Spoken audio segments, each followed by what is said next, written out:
Jay Brophy, a teammate of Bernie Kosar's at Miami. Very close friends. Kosar told me he's hoping they don't collide head-to-head today. Hugh Green, the former Tampa Bay Buccaneer, mid-season acquisition for the Dolphins. At quarterback, number 49, William Judson. Glenn Blackwood. And at free safety, number 43, Bud Brown.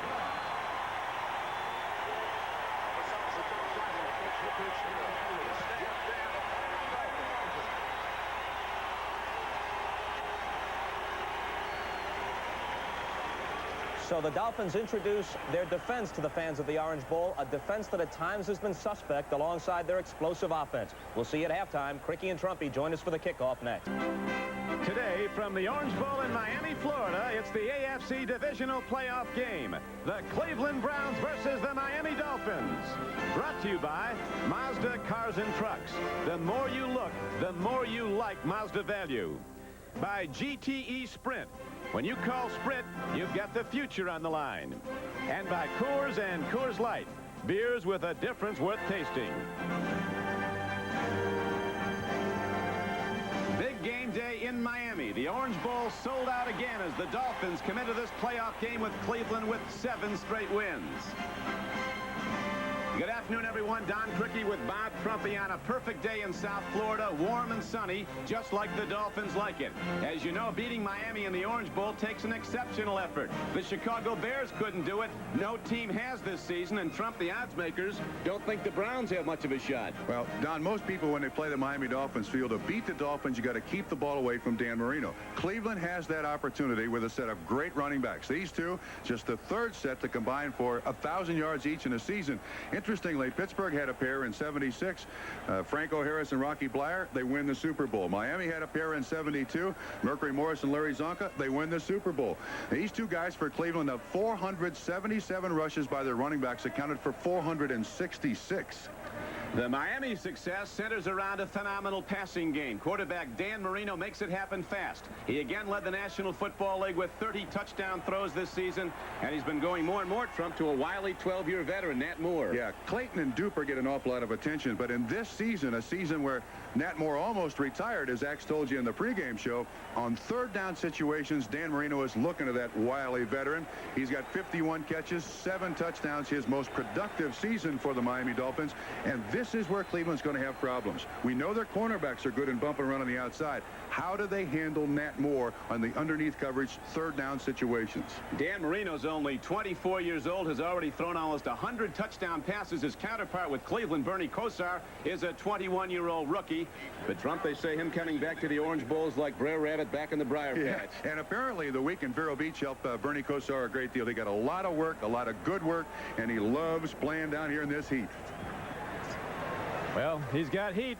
80 degrees at kickoff time. Sunny, partly sunny day right now as Marty Schottenheimer, after an 8-8 season and a divisional championship in the AFC Central, brings his highly trained Browns into this game. They worked hard, as you pointed out, Trump, and Vero Beach.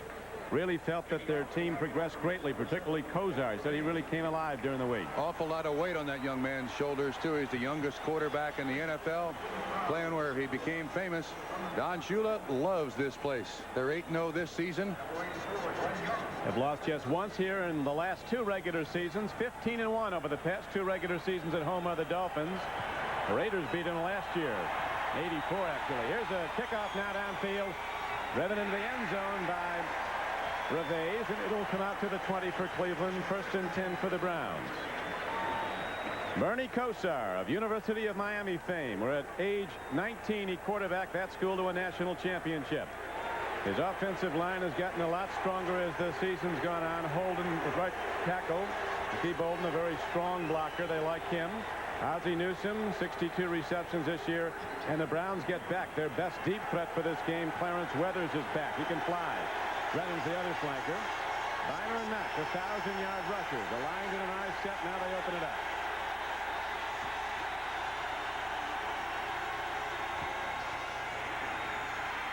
Ernest Finer takes on some Dolphins and gets it out close to the 24-yard line. Miami's defense gave up a lot to the run early, but they've come on now with Bo Kemper and Betters at the ends. Charles has done a terrific job at nose tackle, a 280-pounder from Syracuse who leads the team with 7 sacks. Hugh Green has been a consensus All-Pro. Came in here in a trade with Tampa Bay. Ship and Brophy inside, the veteran Bob Brzezinski, the other outside linebacker opposite Hugh Green. Safeties are playing hurt, particularly Glenn Blackwood. He has a bad ankle. Going to go as long as he can. Browns now with 2nd down and 6 coming up. Long 6. Kevin Mack. It'll be 3rd and short as Kevin Mack, a 215-pounder from Clemson, powers the ball out close to the 29-yard line. 5-yard gain. Don, one of the things the Browns like to do, watch Reggie Langhorne. He comes in motion through the formation, then as a crackback blocker trying to shut off the pursuit of the linebackers. He gets a good hit on Ship, and it brings up 3rd and very short. This is a very conservative, although very efficient Cleveland Browns offense. They don't want to put Bernie Kosar in 3rd and long situations. Well, they got him in 3rd and short right now. 3rd and a yard for Cleveland opening drive.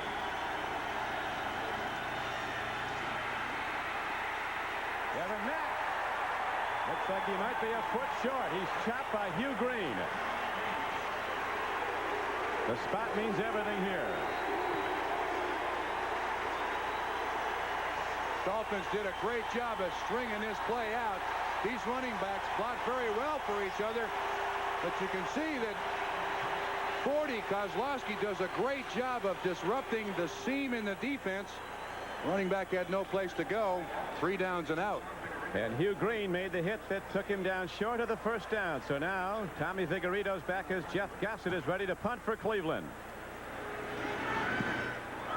Didn't hit it well. Line drive is fielded on a fair catch by Lyle Blackwood at the Dolphins' 42-yard line. Just a 30-yard punt. So the supercharged Dolphin offense comes out with excellent field position to start. The offensive line anchored by All-Pro center Dwight Stevenson. They've pass blocked well, have given up the fewest sacks in the NFL. Marino at quarterback. Tony Nathan with 72 catches and is also the leading rusher. 1 runner. Woody Bennett's the other. They'll alternate people back there. Have a couple of good rookies who will play. And of course the Marks brothers, Mark Duper and Mark Clayton, are the wideouts. Dolphins work with 3 tight ends. They're starting with Bruce Hardy, a line to the left.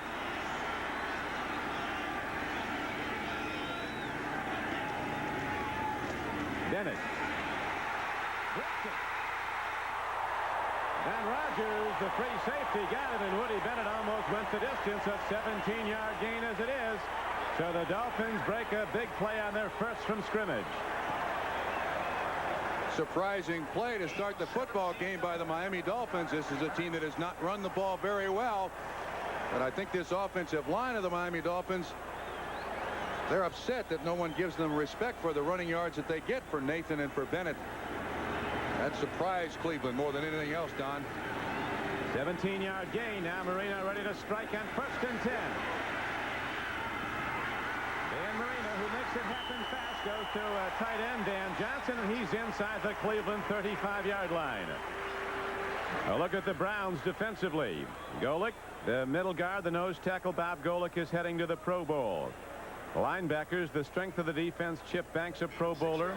Johnson and Nicholas start on the inside. Nicholas in for the injured Tom Cousineau. Clay Matthews, an outside linebacker, who's been a Pro Bowl player. Minifield and Dixon at the corners, good coverers.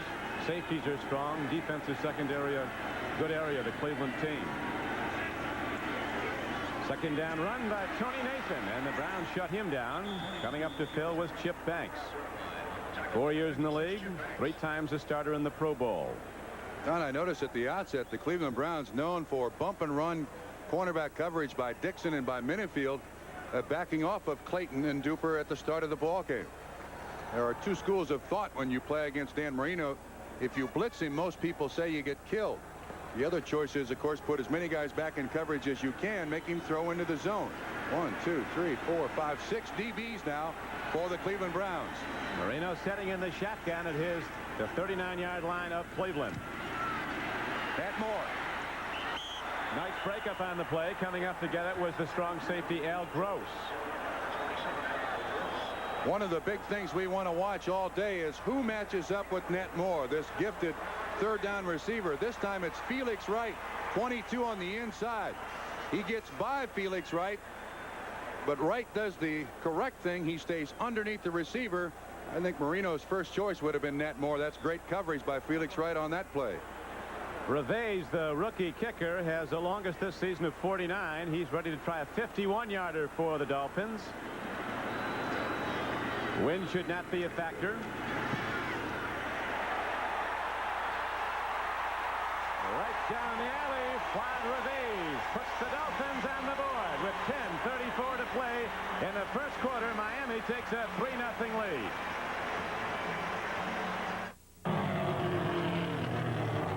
You don't have to come out here to understand performance. The car's either got it or it doesn't.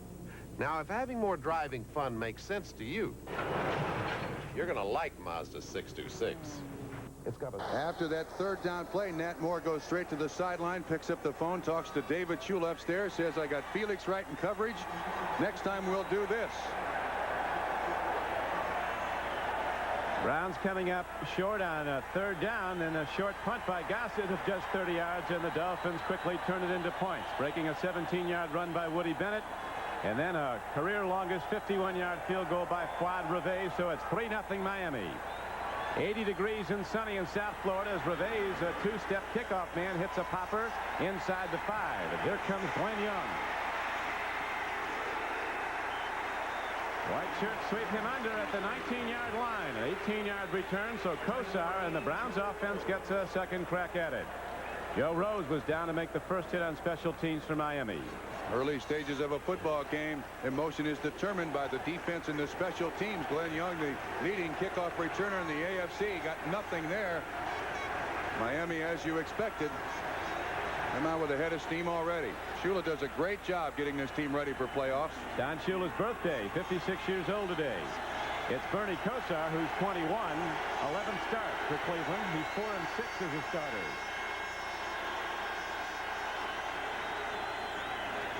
Power football again, nothing there.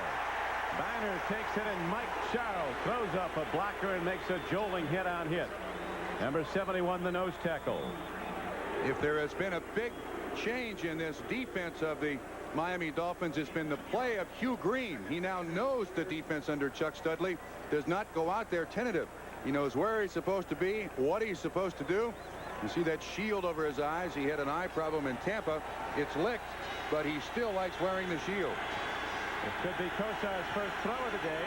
Double tight ends in, set to the right. That's Newsom at the lower portion of your screen. 2nd and 8. Pick up the blitz.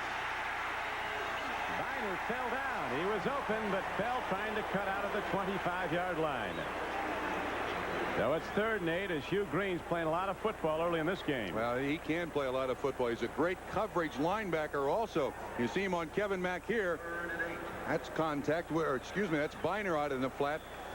Miami wants to flush Kosar ever so slightly. They feel if they can get him on the move, that he doesn't throw the ball as well as when he's sitting back there with his feet underneath him. Chuck Studley, the Miami defensive coordinator, likes to send blitzes up the middle on passing down. 3rd and 8. They send one up the middle. Kosar gets it away, but he overthrows Clarence Weathers at the 35-yard line, so the Browns have to punt it again, and the Dolphins again. Trump should get very good field position. Yeah, the bad news for Cleveland, that's twice now. They're 3 plays and out. Initial stages of a football game, you want something better than that, anything better than that. The Browns have been a slow starting team. They've scored just 44 points in the first quarter. First punt officially was just 29 yards as Tommy Vigorito's back again now for Gossett's punt. This time Gossett hits it well. Towering punt taken at the 37, and the Browns are there to get him. So a well-executed coverage of a good punt. 41 yards with a lot of hang time and no return. Chris Rockins was down to make the play. We'll be back with Miami on offense after this. Nothing clears my head better than a romp down a road like this. If that doesn't make sense to you, then this car probably won't either. The new generation Mazda RX-7 pours out power as smooth as silk, as only a rotary can. And nothing has a more advanced suspension system, so you track through turns like you're on rails. You can pay a whole lot more for a sports car and still not have this much fun. Say, aren't you the driver of this new RX-7? Hi. Hi.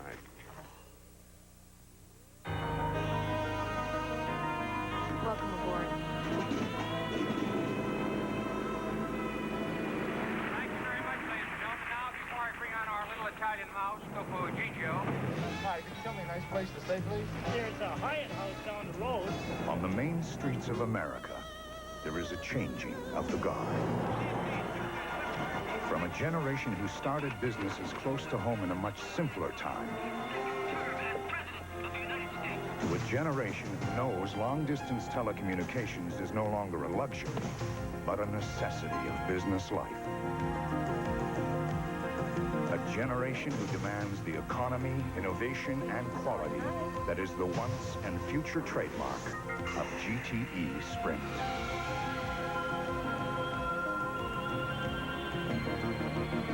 When you've got Sprint, you've got the future on the line. Cleveland linebacker Tom Cousineau catching some rays down here before the game, but he won't catch many Dolphins because that broken hand probably is going to keep him out all day. Bad wrist. They can't find a cast that they can put over it to avoid the jarring. He can't take on blockers, so Scott Nicholas starts in his place. He is in battle gear, though. Nicholas in to start for him. Fourth-year player from Miami of Florida, Scott Nicholas, number 58. Dolphins, second possession, good field position both times. This time they go from the 37, and they lead the game 3-0. Marino makes it happen fast as he looks deep, and wide open is tight end Bruce Hardy as he riddles the Browns right up the gut for a gain down to the 47-yard line. 17 yards. Been a big number for Miami on first down. Don Rogers on the tackle. Throughout this season, the Cleveland Browns defense has played that bump and run on the outside. Still Minifield and Dixon playing off the wide receivers, tight ends for the Miami Dolphins. Very critical to their success. They get so much double coverage on the outside guys. Marino's numbers are off from a year ago, but there probably will never be numbers like Marino had a year ago. 5,000 yards passing, 48 touchdowns. NFL record. Here is a handoff, and this time the Browns stuffed Woody Green. Clay Matthews, 57, was the first player through, and there's a loss on the play back to the 50. Don Nicholas did a great job of just blitzing right inside the pulling guard, and he was there to make the contact. Watch 58 right in the middle of your screen. That's a predetermined blitz. Bennett's got to get around him, then Matthews there to help with the tackle. That dog defense can attack the line of scrimmage. Cleveland players, most of them have their heads shaved on defense. And they bark. Sounds like a nice group. Kind you take home for dinner. Fun guys. Second and 13 now for Miami. Marino looks to catch him coming early with a long count. Mark Cooper goes for the ball but can't get it, so it's going to be third and long now for the Miami Dolphins. Lots of people blocking Pro Bowl nose tackle Bob Golick. He's one of the real dogs in there. He barks. Stevenson, generally speaking, can handle any nose tackle by himself. See, Foster does a good job helping out. Marino gets plenty of time to throw. He's only been sacked 19 times this year, and that offensive line doesn't hold. Defensive line converts. People hurt playing out of position. John Sandusky still doing a great job. Here's where Nat Moore shines. Third and long for the Dolphins, who lead 3-0. 7:47 to play first quarter.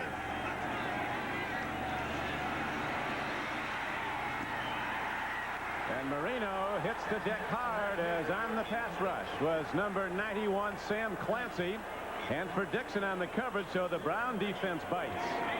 And Cleveland will get it back on the first Miami punt of the day. They changed up on him. Felix Wright once again. Look at the outside. Hanford Dixon. It's a zone. It's not a man-to-man, even though they disguise it as bumping around man-to-man. Marino almost throws that interception. I think he realized the coverage late, threw it into the ground. That's a plus for Cleveland right there.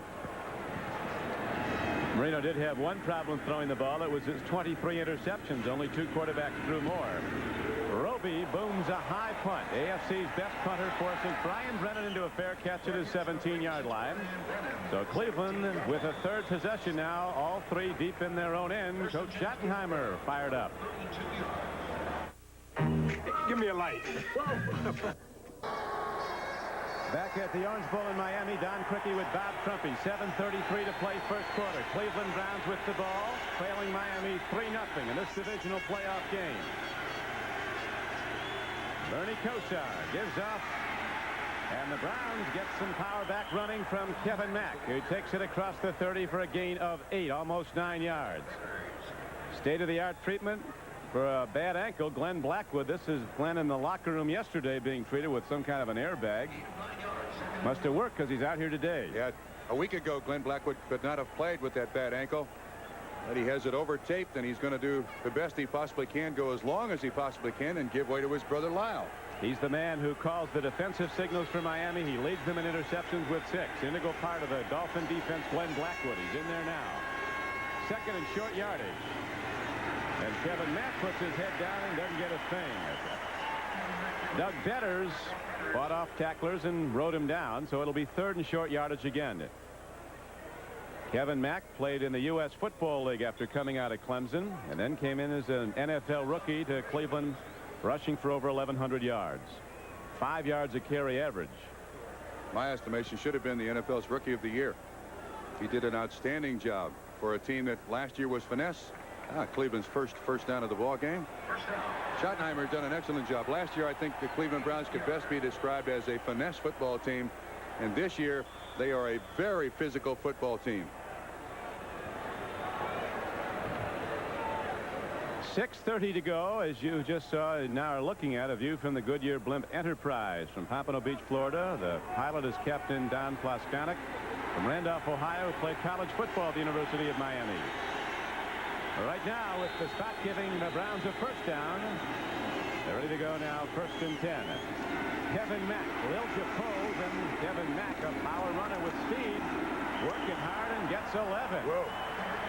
First down, Cleveland. So the Brown game plan, Trump, as you pointed out, was to run the ball at Miami and keep Marino off the field. This set of downs, it seems to be working. And they all seem to choose to run to Kim Bokamper's size. Now, he's not a bad player. He's just the smallest defensive lineman. He's a former linebacker, a former all-pro linebacker, converted to defensive end. Ricky Bolden do a good job. 1, 2, 3 missed tackles. 4, he's still fighting. 5, 6 guys finally hit him before he goes down an 11-yard gain. Now Curtis Dickey is in the game for Cleveland. Picked up off the waiver wire from the Indianapolis Colts, a former #1 of the Colts. Curtis Dickey, he can go fast. And Curtis Dickey bangs ahead for 9 more yards as the Browns, powering the ball, are getting the jump on the Miami defense right now. Bud Brown, the free safety, made the tackle for the Dolphins. Heat and humidity in Miami always takes a toll on opponents. Of course, the Cleveland Browns worked out for a week in Vero Beach, which is about, I think, 120 miles north of here. It's not quite as hot. It's not quite as humid, but they got their first good work in about 6 weeks. Kevin Mack, the leading rusher in the game, has 5 carries for 25 yards. In games that he's gained 90 or more yards in, Cleveland's unbeaten in 5 games. 5-0 in those. Pitch back. Dickey, a world-class sprinter at one time, and he gets ahead for 9. A lot of times you hear the term a world-class sprinter when a guy ran college track, but Curtis Dickey was one of the fastest people in the world at Texas A&M. Not a bad average. 2 carries now, 19 yards. Watch Charles, the nose tackle. Defensive players can never quit until that ball is on the ground. That's one of the advantages that offensive players have. They can rest once they make the block, and they can kind of take the down off. But you'll see 71 come from the inside. His play much improved, as stated by Don Shula, and that's helped the Browns rushing defense to this point. Power alignment again for Cleveland. On 2nd and short, 2 tight ends in, and Ernest Biner. No, they play fake. Kosar looks, swings it out to Holt, a tight end, the former All-Canada player, and he has a first down for the Browns. Puts his head down and butts his way to the Miami 36-yard line. Rudzinski knocked him down. Holt, Schottenheimer's ready to get in the game, I think, here. Yeah, he tapes his ankles just in case. Holt is a guy who has been on the IR for most of the season. recently activated. He's picked up about 10, maybe 12 pounds. Not good weight, but he's an excellent blocker and a good outlet receiver for Bernie Kosar. Browns and the Dolphins have not met since 1979. First time in 13 years Cleveland's been at the Orange Bowl. Biner turns the corner. And the Dolphins continue to give up a lot of yards as Cleveland runs to the right side of the Miami defense. That a 15-yard gain. This young man seems to be the heart and soul of the offense of the Cleveland Browns. He needed 7 yards on his last run of the regular season to reach 1,000. He got 9, and he doesn't run to the sideline. Boom, he takes on Glenn Blackwood there. These guys are fire plugs, and they got jets on their feet. So Biner with 3 carries, 21 yards for Cleveland. The Browns working their game plan to perfection in this drive. This initiated at the Cleveland 18-yard line. Miami leads the game late in the first quarter, 3-0. Kevin Mack. We saw a lot of Hugh Green from early in the game. He hadn't been there in this drive. They're knocking him right off the play. I do think that if Mack had waited for George Lilja, number 62, he'd had a better chance to pick up some yards. He outran that offensive lineman in front of him, had no interference when he got to the sideline. This is power football. Whoa. But Miami leads on the board with a 3-0 count, a 51-yard field goal, the longest of his pro career for rookie Fuad Reveiz. That was on the Dolphins' first possession. 9th play of the drive coming up now for Cleveland. 2nd and 8. It's loud here at the Orange Bowl. As Biner tries the middle, and filling very nicely to make the hit was Jay Brophy, a teammate of Bernie Kosar's for 4 years at Miami of Florida.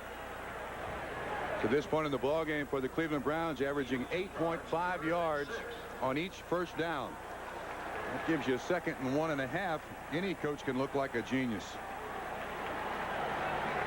Some nicked people already. Miami linebacker Jackie Shipp is out with a bruised shoulder, but is going to return shortly. Right now as the clock runs. 1:38 to go in the first quarter. Cleveland driving, Miami leading 3-0.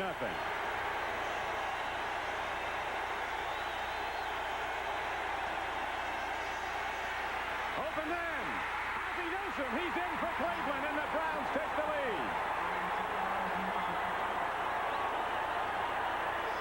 Okay, there's a lot of Cleveland fans down here. Rooting for them dogs. Alex Moyer, 54 for the Miami Dolphins. The man in coverage. Tell you, this Kosar kid is absolutely unflappable. There you see 54 Newsome, all-time leading receiver at the position of tight end. Takes a hit, gets the ball in the end zone. What a drive. What a drive by the Cleveland Browns. An absolute football masterpiece. The Browns taking it from their own 18-yard line, banging it down the field. Run, run, run. A couple of key throws. The last for a touchdown by Kosar. And now the extra point is drilled up. And it's good. And with 1:24 to play in the first quarter, the Cleveland Browns have now taken a 7-3 lead. Are you anything like my brother Jack? He figured the only way to get into a serious road car was to go empty his bank account and buy something from the Black Forest. But I talked him into driving And that drive takes care of the cobwebs for the Cleveland Browns. Any lack of confidence they may have had in their ability to run against the Miami Dolphins, that's now a memory. Brown blockers in that drive weren't just knocking the Dolphins off the play, they were knocking them down. Cleveland dominant in that drive as they take a 7-3 lead. Very important for this young team. A confidence builder. Now a short kickoff, and Vigorito brings it back up the middle for Miami to his 33-yard line. Let's watch the touchdown throw as Bernie Kosar works more magic in the Orange Bowl. Browns spread the field. You get linebacker coverage on Newsome, who has historically a great release off the line of scrimmage. He's a tweener, not really a great big blocker, not really a very fleet receiver, but he can get open. Kosar with tremendous confidence in Ozzie Newsome, and that's a pretty easy pattern for a touchdown. Ozzie Newsome, one of the great ones on the field and off, has caught more passes than anybody in pro football since 1979. As he's in the end zone, and the Browns, the decided underdog, have a 7-3 lead. Woody Bennett looks for some place to go, and there's not much there. Brown linebackers are big and they're quick, and up to make the first hit was Reggie Camp, the defensive left end. As we pause briefly for station identification, this is the NBC television network. And this is WSV in Channel 7, Miami, Fort Lauderdale. 2 yards, 2nd and 8. We're at the Orange Bowl in Miami, Florida. Divisional playoff game, the Cleveland Browns versus the Miami Dolphins, with 46 seconds to play in the first quarter and the clock running. Cleveland, an 82-yard drive, culminating with a touchdown throw. Kosar to Newsom has taken a 7-3 lead. Now Miami's ready to go, 2nd down and 8. Marino makes a quick read. Lets her fly, and he's got a man open, but the ball is off the fingertips of Mark Duper. And again, Marino gets popped as he releases the ball. Don Cleveland doing an excellent job of changing defenses on the Miami Dolphins.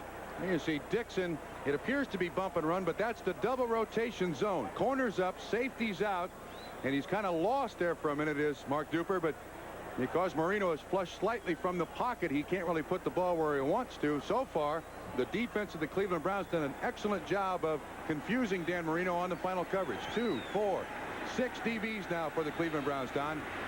3rd down and 8.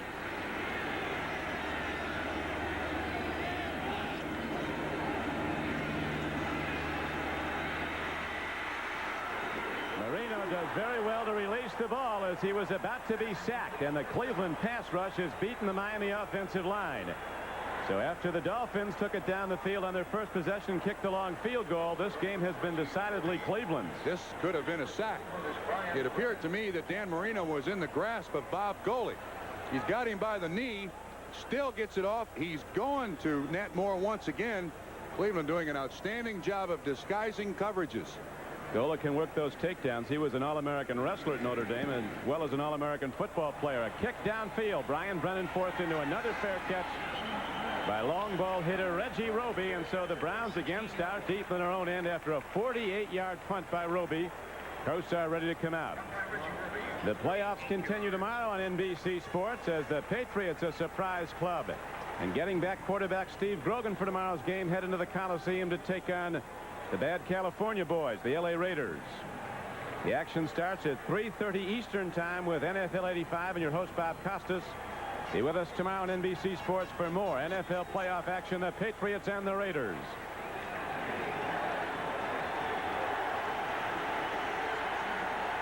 See if the Browns come out running left again. They just overpowered Miami that side.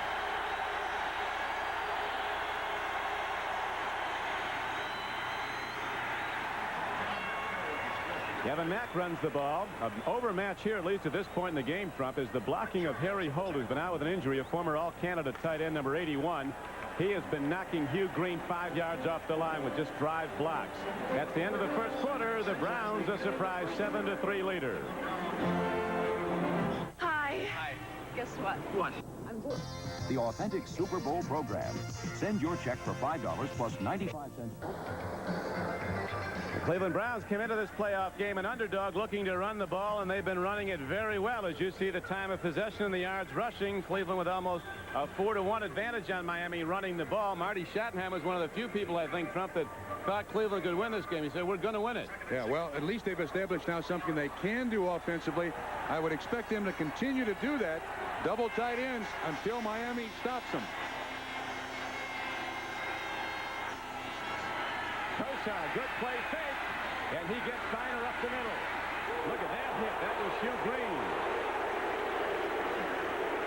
It was on a 2nd and 6 play, and Hugh Green makes the knockdown at the 25-yard line. A couple of yards short of a Cleveland first down. It brings up 3rd down. Steiner, an excellent receiver for the Cleveland Browns, as well as a runner.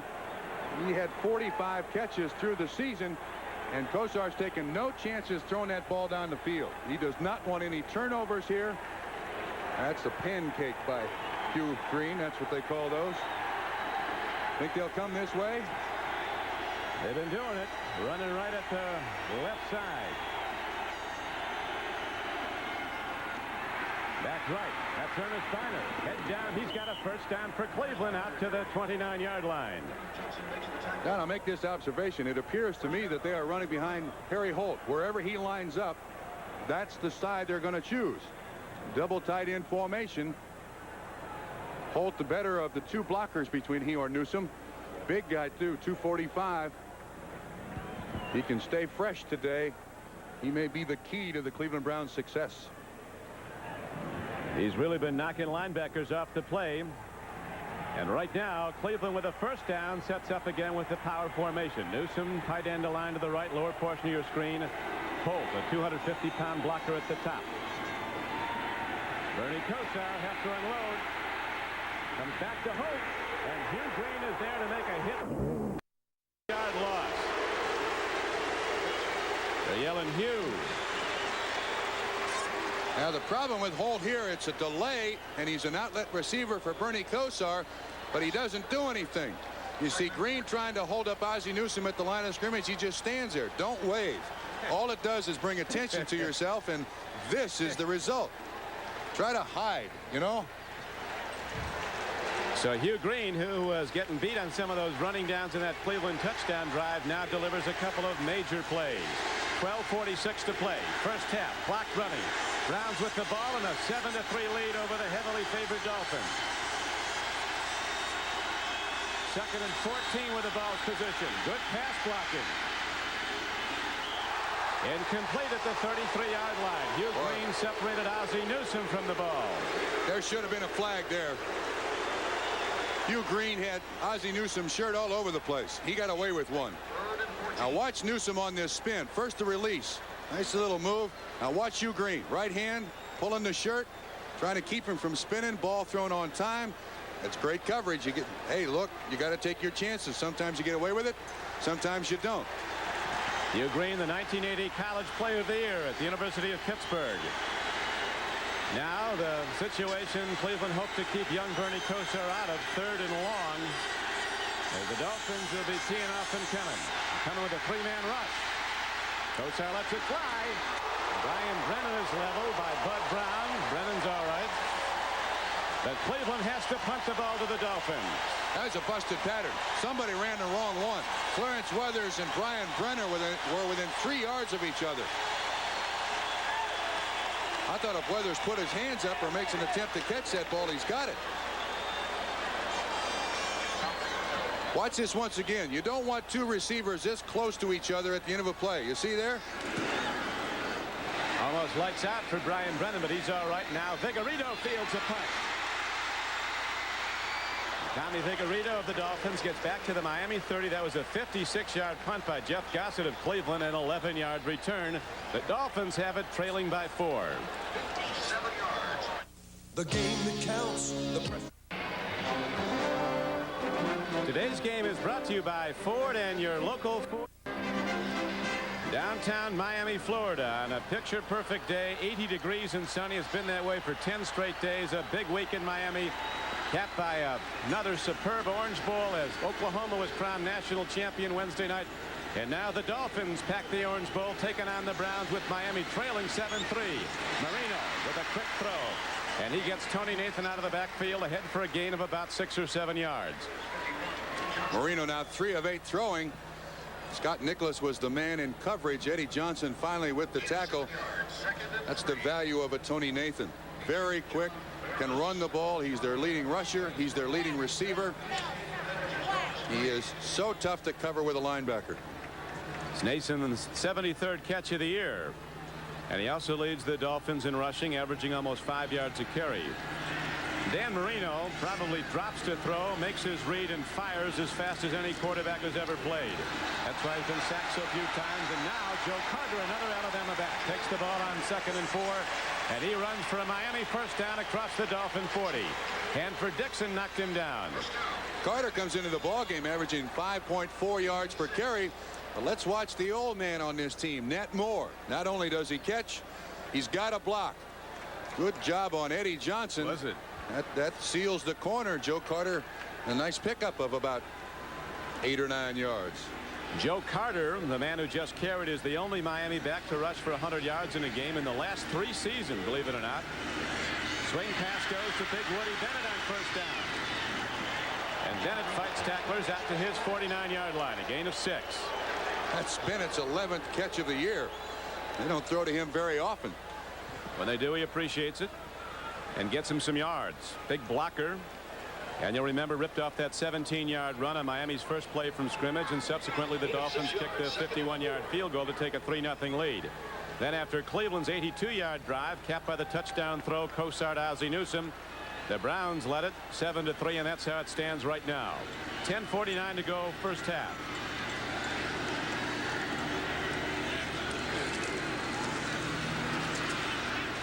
Tony Nathan trying to go into the Cleveland defense on a 2nd and 4 play, got 2 to the Browns 49-yard line. Eddie Johnson, inside backer, made the stop for Cleveland. 51. Gain of 2 yards. Great day for the beach, Trump, but by the 4th quarter we're going to have some tired troops out there. Yeah, you're going to need some sunscreen. Just had a report from the Dolphins bench. Jackie Shipp going in to have his ankle examined and his shin last couple of weeks. Jackie Shipp has played very, very well. Miami 0 for 3 on 3rd down conversions today as Marino sets in the shotgun. They even do it on short yardage downs. Extra DBs in for the Cleveland Browns. First down, Miami. Quick pitch. Taking the ball is Tony Nathan. He's not done till he's down to the Cleveland 36-yard line. 13 yards on a 3rd and 3 play. Eddie Johnson was the man in coverage. Look at what Cleveland's doing. They run a lot of bump and run. This time it is man-to-man, but you see the move by Nathan out of the backfield. Eddie Johnson slips. Now, one thing about Miami, championship teams, successful teams are able to make adjustments to what the defense is doing. May take them a while, but conversation with David Shula up in the booth, and now it appears Miami's figured it out. Browns had a club record 44 sacks this past season. They've been pressuring Marino. He's taking shorter drops now, getting the ball away quickly. Home run. Clayton. Very nearly interference. Minifield right with him, stride for stride. The official right there also says it's clean. Teammates at Louisville. Minifield upset that Clayton got an awful lot more attention at Louisville. Minifield said he never could beat me. Did he say that? Yeah, he did. Had a good look at it. This is that bump and run that Cleveland loves to run. And of course, with the size of these DBs from the Cleveland Browns, they can match speed and also stop with these Miami wide receivers. Minifield's not big, but they call him Sky. He's got a vertical leap of over 42 inches. That's slam dunk height. Here now at the run is Joe Carter weaving and working, and he doesn't get a whole lot on a 2nd down and 10 play. Worked ahead for maybe a yard. Minifield stayed with him and rode him down. Frank Minifield's, they list him at 5'9". He'd like to be. But maybe he can get up. Maybe in cleats on concrete he's 5'9", but the comment I make is that Miami's receivers run 4-4. They also stop 4-4 because they got those short little legs and great leg drive. Minifield and Dix can stop with them. Watch more here. 80 degrees and a bright sun shining here on the Orange Bowl as on 3rd and long. 3rd and 9. Dan Marino sets in the shotgun at the Cleveland 41. Bang. Going for Duper. Beautiful break up by the Cleveland Browns. Going way up to get the ball was Al Gross, the strong safety.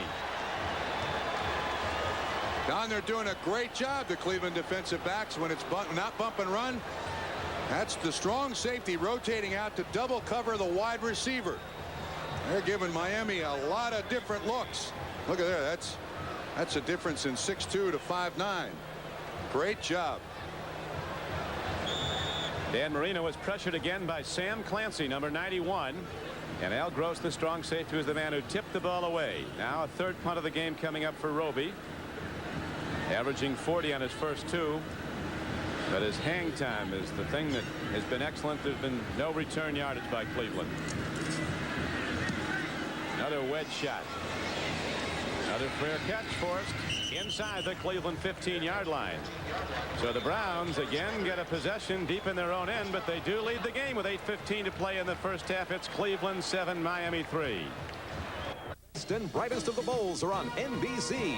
Next Saturday, the Hula Bowl spotlights Lombardi Trophy winner Tony Casillas, running back sensation Napoleon McCallum, and the nation's top senior All-Americans in their final collegiate appearance. The Hula Bowl. College football's best and brightest are on NBC Sports. Miami coach Don Shula to the right has strong ties to the Cleveland Browns. He grew up near Cleveland in Painesville, Ohio, dreaming of one day playing for the Browns. After collegiate career at John Carroll in Cleveland, he played 2 years with the Browns before going to the Colts. Now he's up to beat him today. Cleveland leading 7-3, 1st and 10, and markers all over. A misfire before the snap. Probably motion against the offense. First flag. Pat Haggerty, the referee. Ball start. Number 77, offense. Ricky Bolden, the left tackle, called for a false start. He's a good player, Ricky Bolden. Field position in big games like this, generally a determining factor. You can't drive 80 yards all day long. Miami's won that field position battle so far, but Cleveland leads on the scoreboard.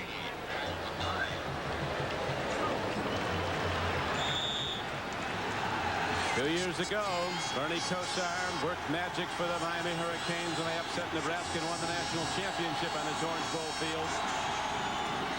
Now, 1st and 15, the Browns go to just a straight-ahead power dive, and 215-pound Ernest Biner gets some, not much.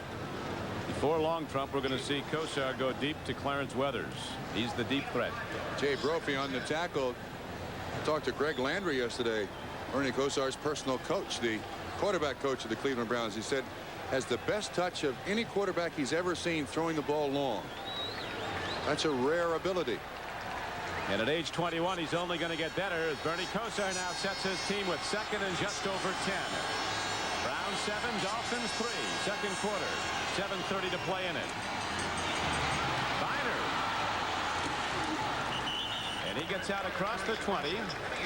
Bring up 3rd down and about 3 as Mark Brown, an inside linebacker from Purdue, made the stop for the Dolphins.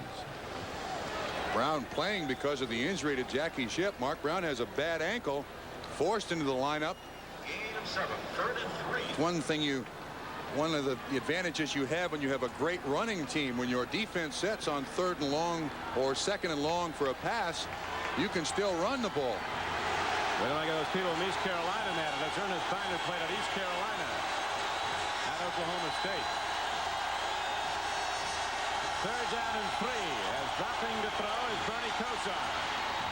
Look for it, intercepted by Miami. Picked off by cornerback Paul Langford. And the Dolphins make the big play on defense and get the ball at the Cleveland 25-yard line.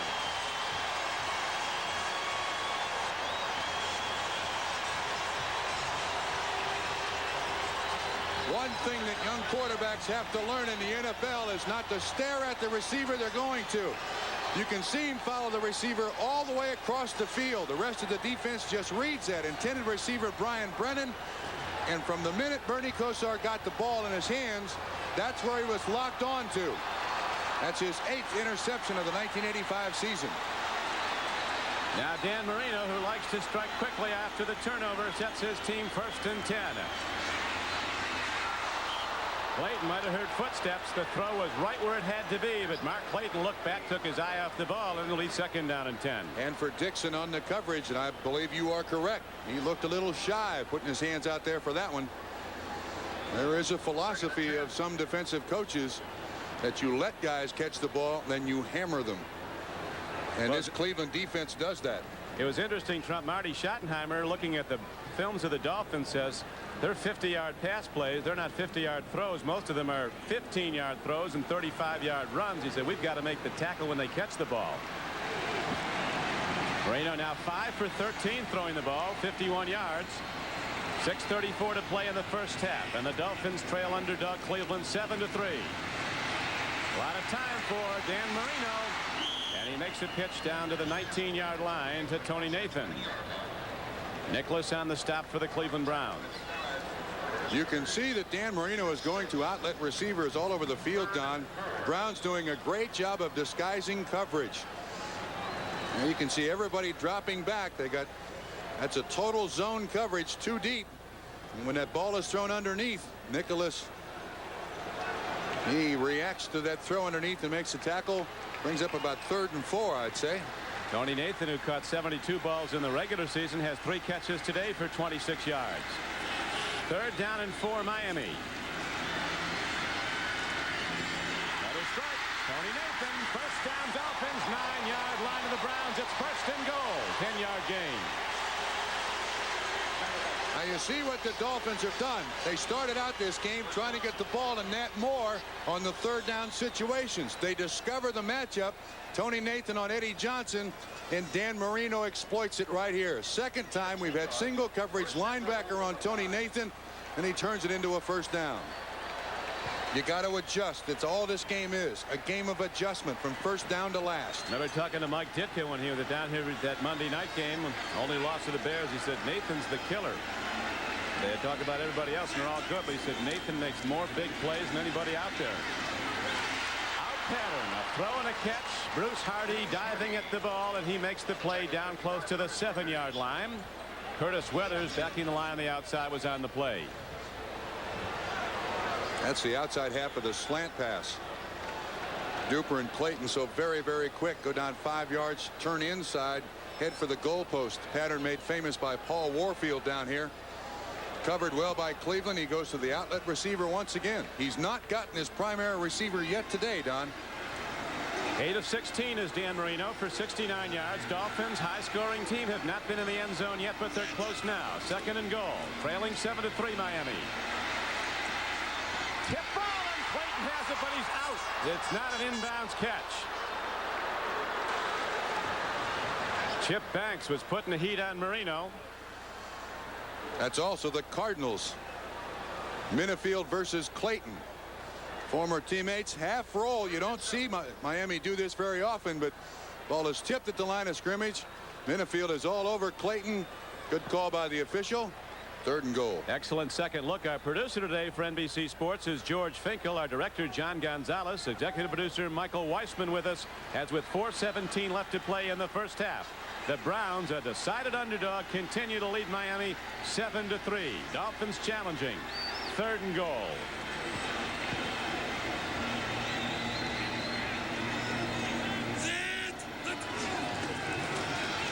There's the blitz. Pick it up. There's an interception. The ball is picked up by Don Rogers from UCLA.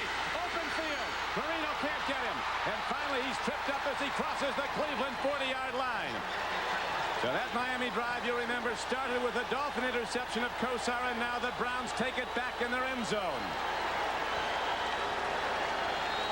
That's a 45-yard return. And the Cleveland Browns come with 6 DBs down here. 3rd and goal. Rogers is standing right there. Once again, Minifield 31 on Clayton. Minifield does the job.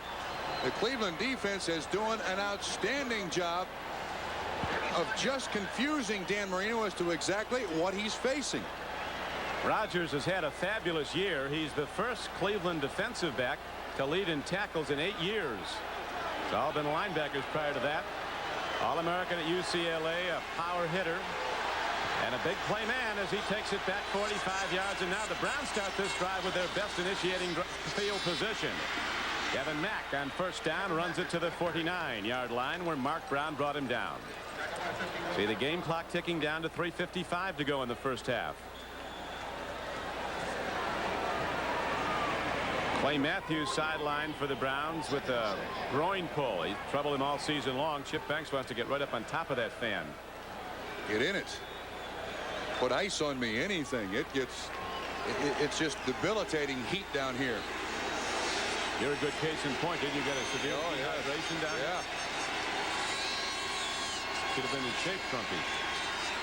2nd and 6. Pitch back. Curtis Dickey turns the corner and hits out to the 50-yard line. Only got about one as Mark Brown, making plays all over the field, came across with Doug Betters.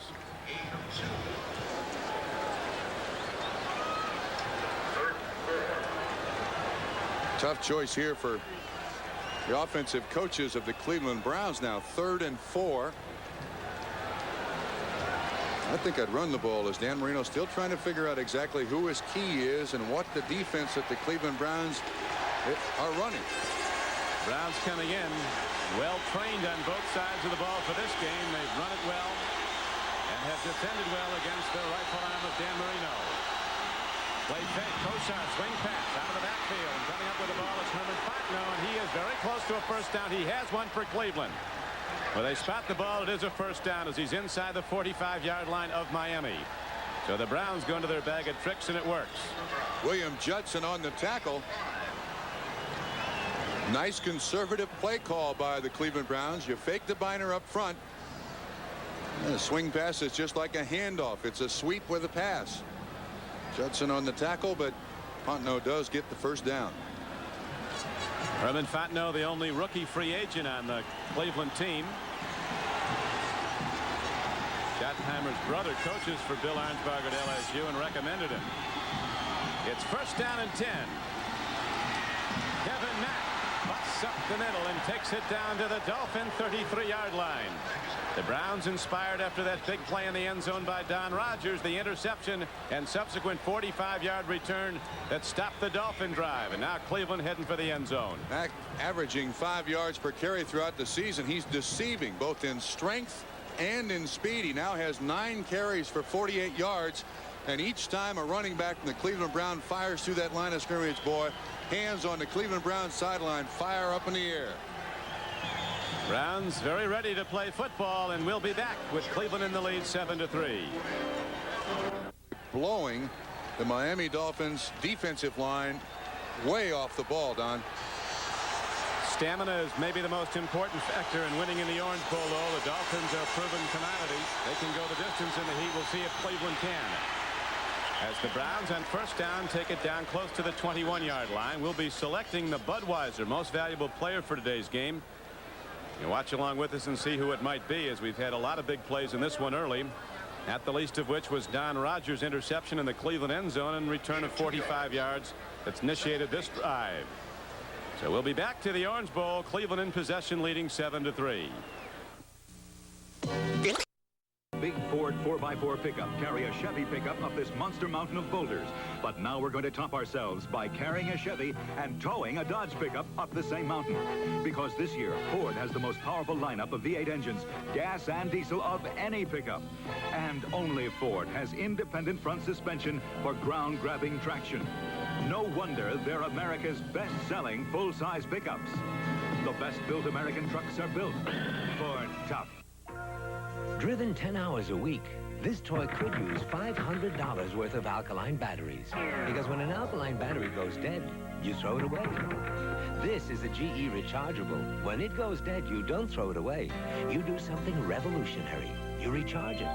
So why spend $500 for alkaline batteries when you could spend less than $15 for 2 GE rechargeable batteries and a charger? GE, we bring good things to life. Barbecues and cowboy shoes, guitars and high gear. Now you're talking country, now you're talking beer. Now you're talking good times and Stroh's are spoken here. Stroh's, fire brewed for smooth, consistent taste. Now you're talking Stroh's, now you're talking beer. Now you're talking good times and Stroh's are spoken here. Back at the Orange Bowl, the Browns in the lead 7-3. Dan Marino and the Dolphin offense can only look on now after the interception of Marino. Cleveland driving down into the closed end of the Orange Bowl. Noise level is sky high. Kosar's been down this road before, though. On the run, a tip ball, beautifully done. Coming off to make the play was Bob Brzezinski. Ozzie Newsome, the intended receiver. Boy, that was a shock. Bernie Kosar rolling out, and he is basically a drop back passer. Watch Newsome, inside release on Brzezinski, and Brzezinski makes a great job just getting that arm out there. 6 feet 4 inches tall, and down in the trenches, Cleveland offensive line doing a pretty good job against the nose tackle of the Miami Dolphins, Mike Charles.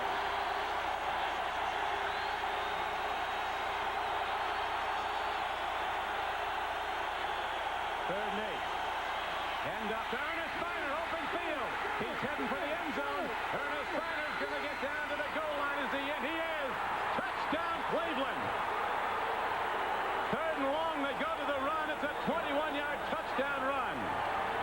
And the Browns right now are stunning down Shula and the Dolphins.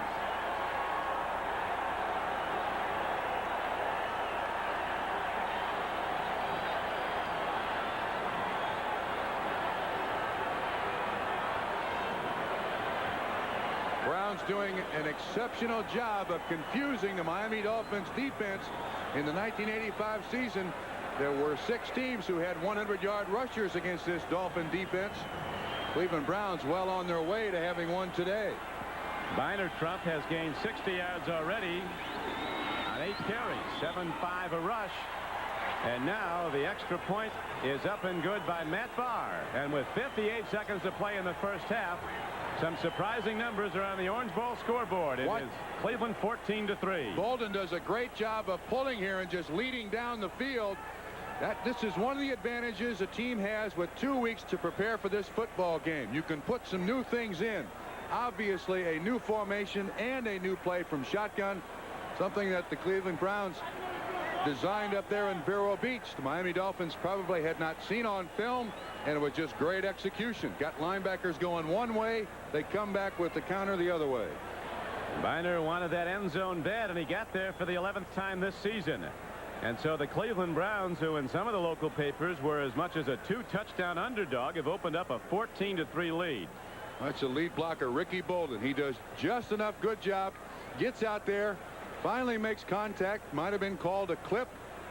You speak about people not taking the Cleveland Browns serious because of their 8-8 records. This game was not sold out. I don't think the fans of Miami took Cleveland seriously, that's for sure.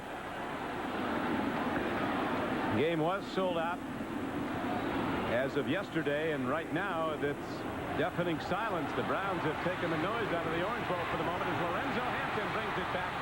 Halek Wright gets him, and the Dolphins will go with not much time. 53 seconds to go in the first half. They'll have it at their 27.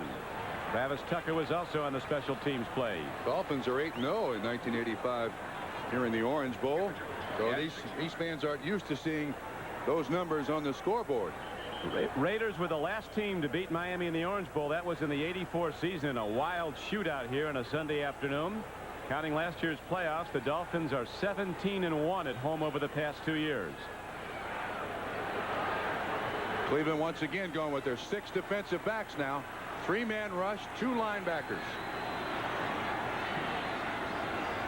Marino going right to the shotgun with 53 seconds to play in the half. 1st and 10. Nat Moore. At 7 or 8. Game clock ticking down to 42 seconds to go. Cleveland in the prevent. They'll allow yards underneath all these guys dropping back in coverage. Dolphins have all 3 timeouts remaining. Another throw, another strike. And again, Nat Moore makes the reception out to the 42-yard line for a first down, and the Dolphins call timeout.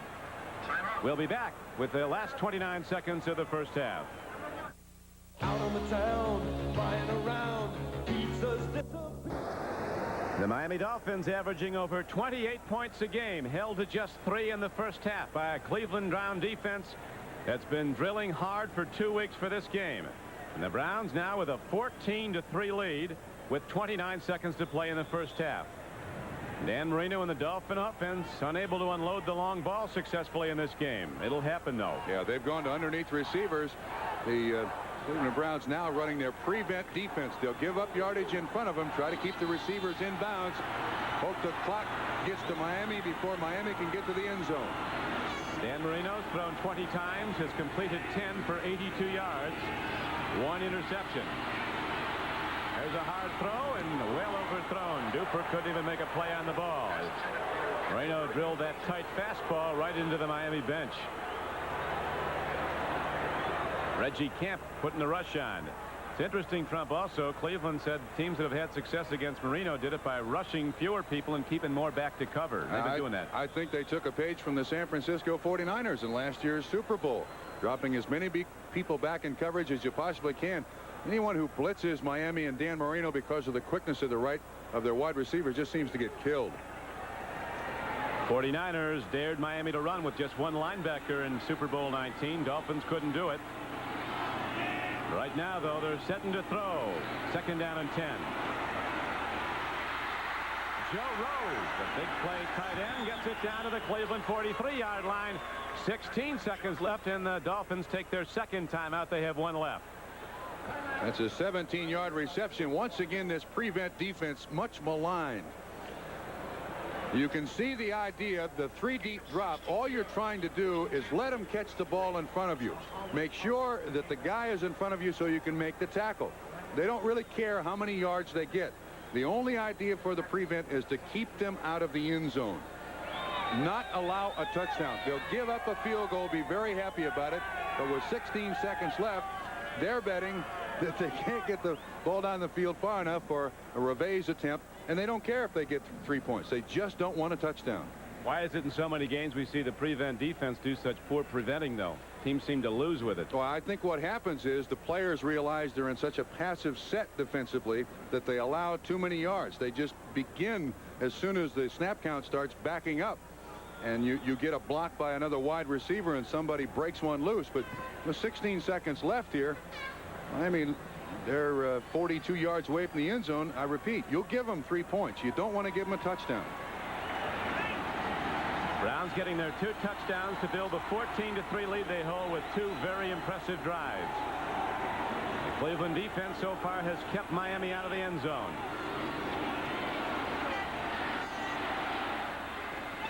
Nat Moore. Did he have it? He did not. An 8-second show on the first half clock. One official said he caught it. The other one said no. Bounced out of his hands. Both feet must be down inbounds and clear possession of the football before it's counted as a reception. Ball to him. The hit made. His feet are in. Now what? And that may have a point. Caught it and the ball knocked loose. Let's see if we can look at it from behind Nat Moore. Is that a catch? Dan Marino. Looks like he has it. Official says no, though. Marino with 98 touchdown passes in his first 3 years, but none today. This is 24th throw of the game. Makes a hit. Tony Nathan is down in field goal range now. 2 seconds left, and the Dolphins execute nicely. Get the timeout, and Revay's and the field goal unit come out. This will be a 47-yard attempt. The prevent worked. Revay's hit a career-long 51-yarder, the first Dolphin possession when they took a 3-0 lead. Marino and the Dolphin offense started the season slowly. Marino was a holdout. He did show up for the first game with Houston, but Miami lost it.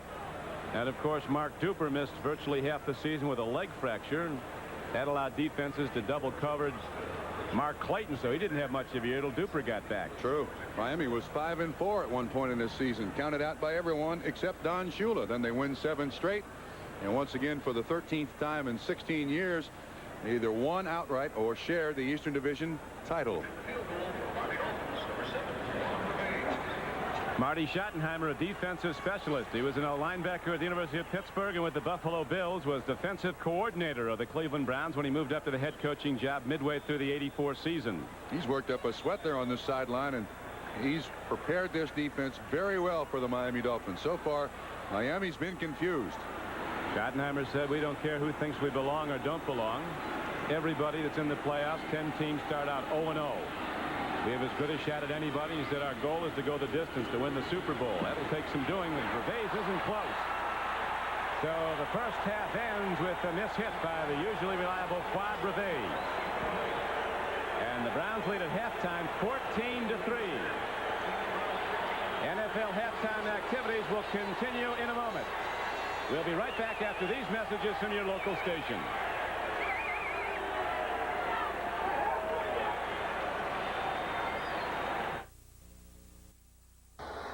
The first half numbers all Cleveland's way, despite the Browns being the decided underdog. Look at the rushing yardage, a critical statistic in any football game. Yeah, average yards per carry for the Cleveland Browns in the first half, just astounding. Close to 6.5 yards per carry. Everything is going Cleveland's way. Not only offensively, Don, but Miami has not figured out what sequence of defenses Cleveland is using. This is a confused Miami football team. One of the few times I've seen a Don Shula team not really know what's happening. Well, you know, it's interesting talking to some of the Browns people at halftime, Trump. The last time Cleveland played here was in 1972, the Dolphins' perfect season. The Browns led with just moments to play, a couple of minutes to play, 14-13, and the Dolphins ripped off a big play, won the game, continued their unbeaten season right through the Super Bowl. We know at the Marino explosion on offense, this is far from over. Oh, yeah, there's no question that this team can break loose at any moment. But in the first half, the 3 wide receivers of the Miami Dolphins have a grand total of 2 catches.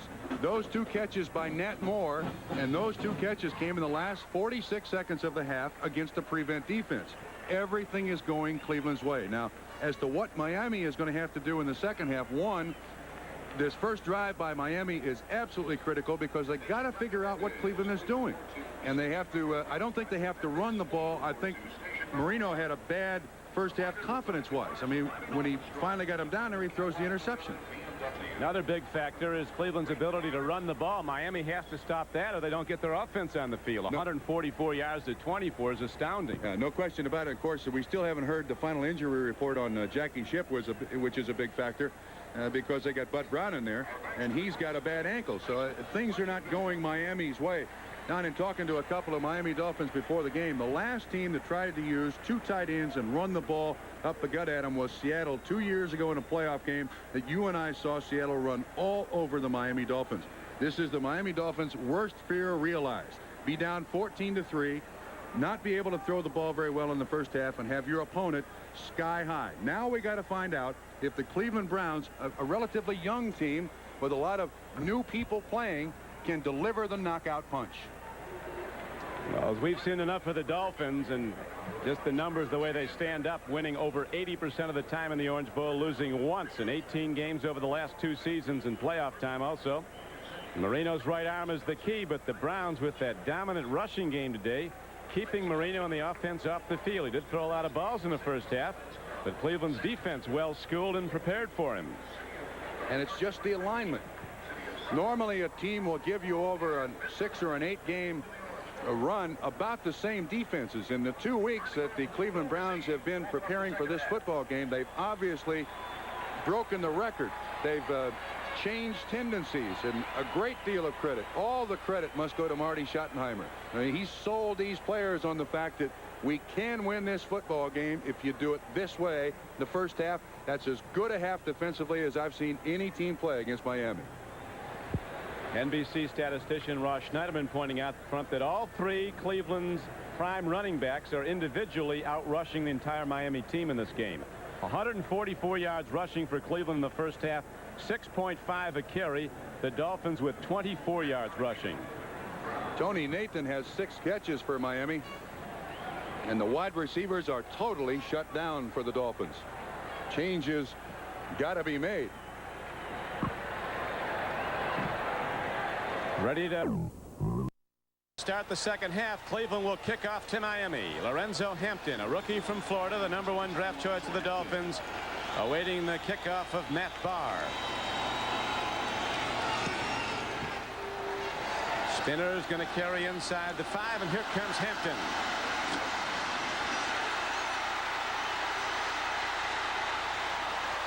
Not done till he gets out on the reverse of the field to the 33-yard line. A 30-yard return.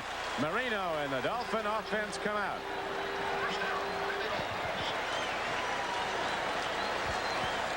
See how the teams broke down defensively. The Dolphins having problems stopping the run all season long. 23 out of 28 teams and 23 overall in rushing. Not what you'd expect from a 12-4 record, but they know how to win games, particularly here at the Orange Bowl. And we're just starting the third quarter with the big underdogs, the Cleveland Browns, stunning the Dolphins at the moment, 14-3. Now 2 tight ends open the third quarter on offense for Miami. They go to the power game. Woody Bennett got a couple out to about the 35-yard line. Reggie Camp, defensive left end, made the knockdown. Don, I noticed Curtis Weathers. There's the defensive coordinator of the Miami Dolphins, Chuck Studley, on the sideline. Much maligned this season. His defense really hasn't done the job. Not sure it's Chuck's fault. Notice that Curtis Weathers still playing linebacker. Clay Matthews still out. 2nd and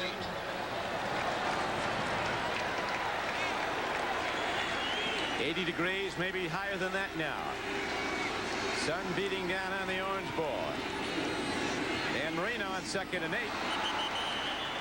A lot of contact on tight end Bruce Hardy by inside backer Eddie Johnson, but it was a clean. Hit the official. Watch this matchup once again. Minifield, graduate of Louisville. Clayton, a graduate of Louisville. No chance whatsoever. Ball's not bouncing Miami's way. That hit the official right in the back.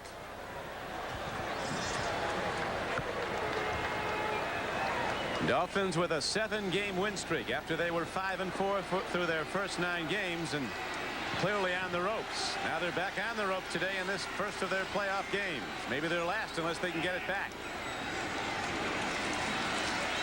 4-man rush, and Marino's going to get away from it and get the ball away, and he makes a hit. What a play by Dan Marino as he got Tony Nathan. There's also a penalty marker down. That's a towel, Don. That's a Cleveland towel. All right. No flag. Cleveland had 6 DBs in the ball game. That meant 3 guys rushing. They still got pressure on Dan Marino. Sam Clancy, and he desperately threw the ball out to the sideline there. Watch Clancy, 91, gets outside. Nathan takes a heck of a hit. Miami still hasn't figured this defense out, Don. Didn't get enough for the first down on 4th and 6. Reggie Roby is in to punt again. 14-3 Cleveland, 3rd quarter. What a shot. Wow. Ryan Brennan lets it hit, and it hops into the end zone, so the Browns will get it at their 20, 62 yards into the end zone. That's in the line of scrimmage. He was 15 yards back when he hit it.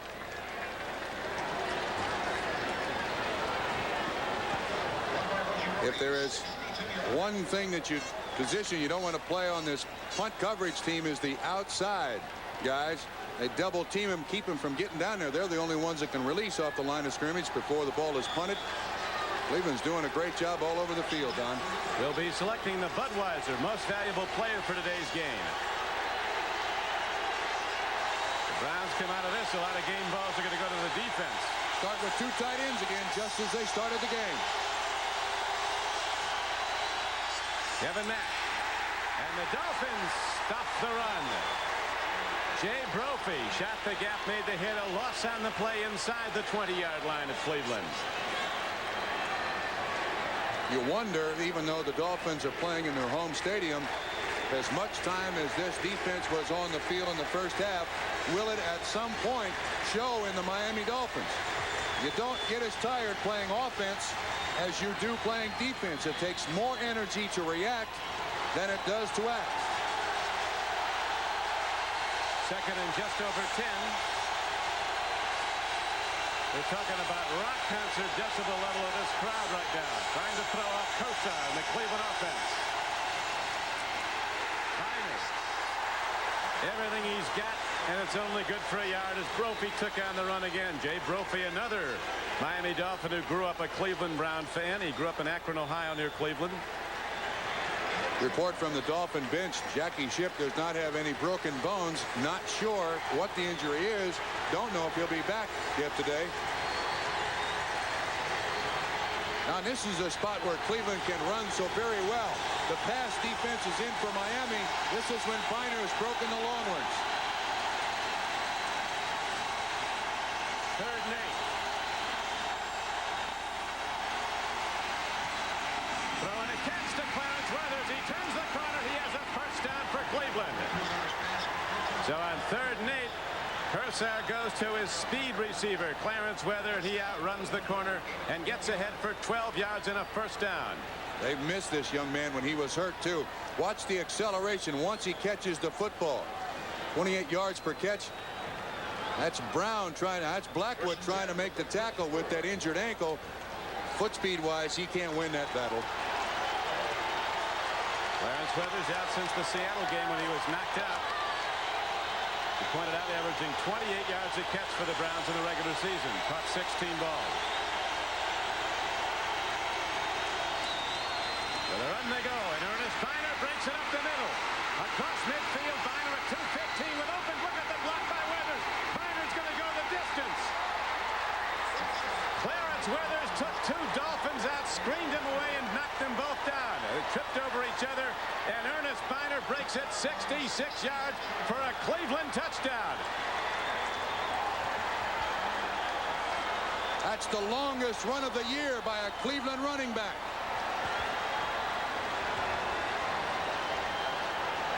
Hey, there's some people down here from Ohio because when Cleveland scores, there's a lot of noise also. That's also the longest run of the season against the Miami Dolphins. 120. Look at that per carry average, 12.8 yards. So now the Dolphins, Trump, have to go to about page 11 of the playbook and start calling for the long stuff. Although in their offense, that might be on page 1. They got to change the attack, though. They need points in a hurry. They need big plays, do the Dolphins, as they now trail 21-3 with 11:22 to play in the third quarter. That oxygen won't help, but a block of ice will. It's a simple power sweep that the Cleveland Browns run. We'll watch from behind the defense. Harry Holt, number 81, gets a great block on the inside. Dan Fike, the guard who was playing his 39th ball game in 12 months today.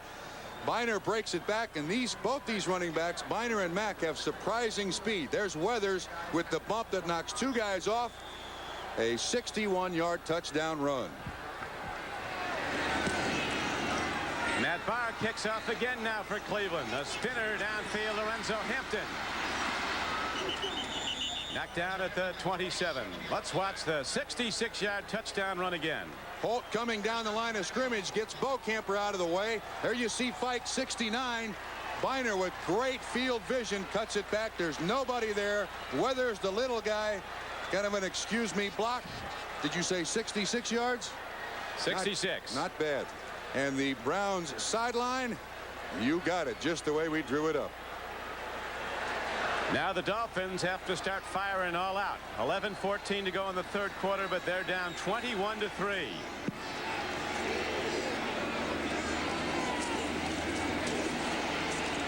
With a run, and the Browns stuff it.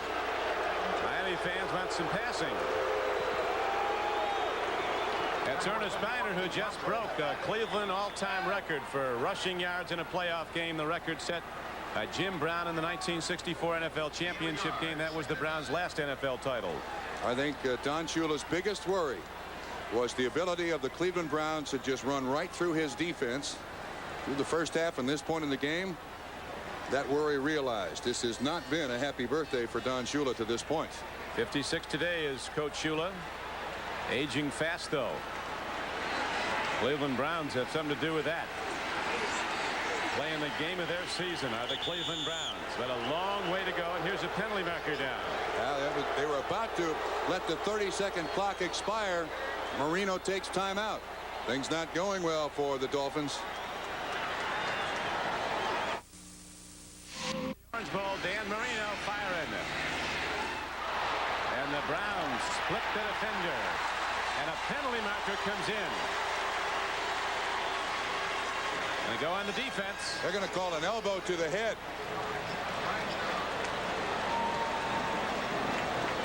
Pat Haggerty, the referee, making sure, as with 10:05 to play, the Dolphins are going to get a big pickup. Unsportsmanlike conduct against Cleveland. That's an elbow to the head. It was against Clayton. Marino is throwing this into double coverage, Don. This is that double rotation zone. Corners up, safeties out. Rodgers with an elbow right to the head.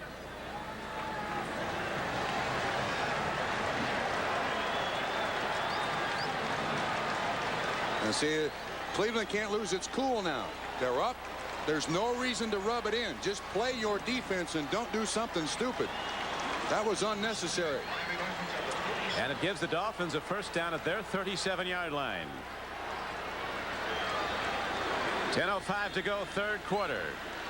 Miami on the ropes, trailing 21-3.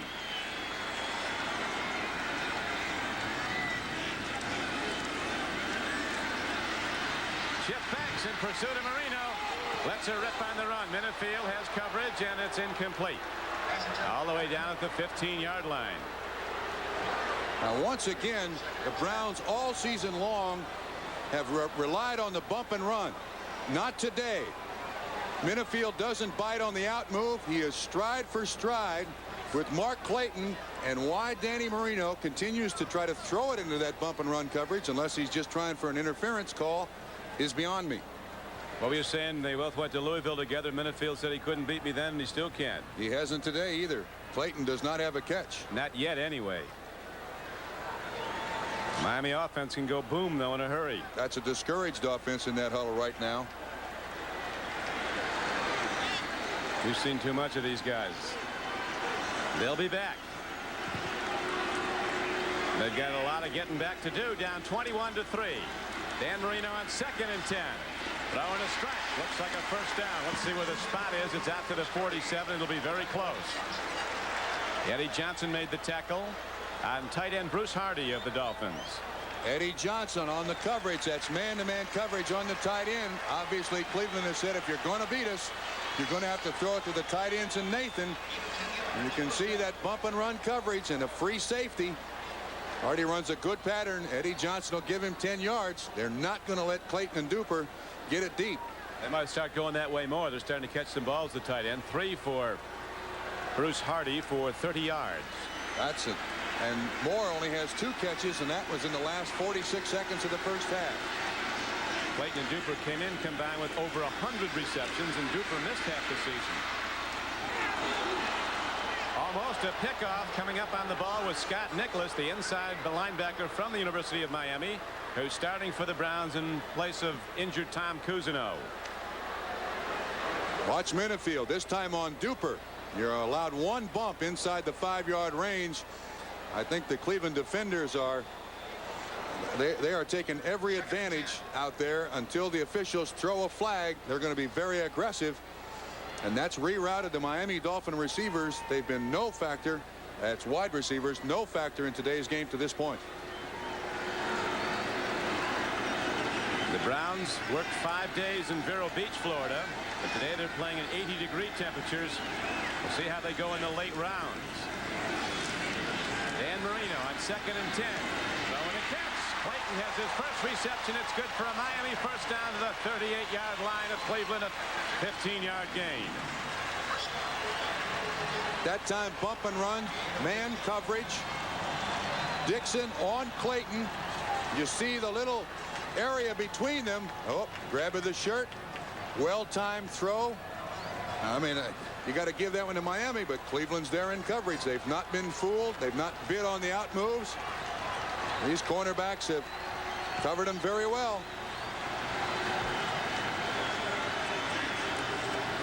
Dan Marino on 1st and 10. Screen near side. Tony Nathan. Blockers are there, but so are Cleveland Browns. A knockdown for a loss of 2 yards. Eddie Johnson makes a hit. Cleveland is outplaying Miami. It's a great second look at it now from the reverse angle. Miami obviously going with a late page in their playbook. Watch how fast these linebackers recover. Johnson and Nicholas there on the stop for no gain.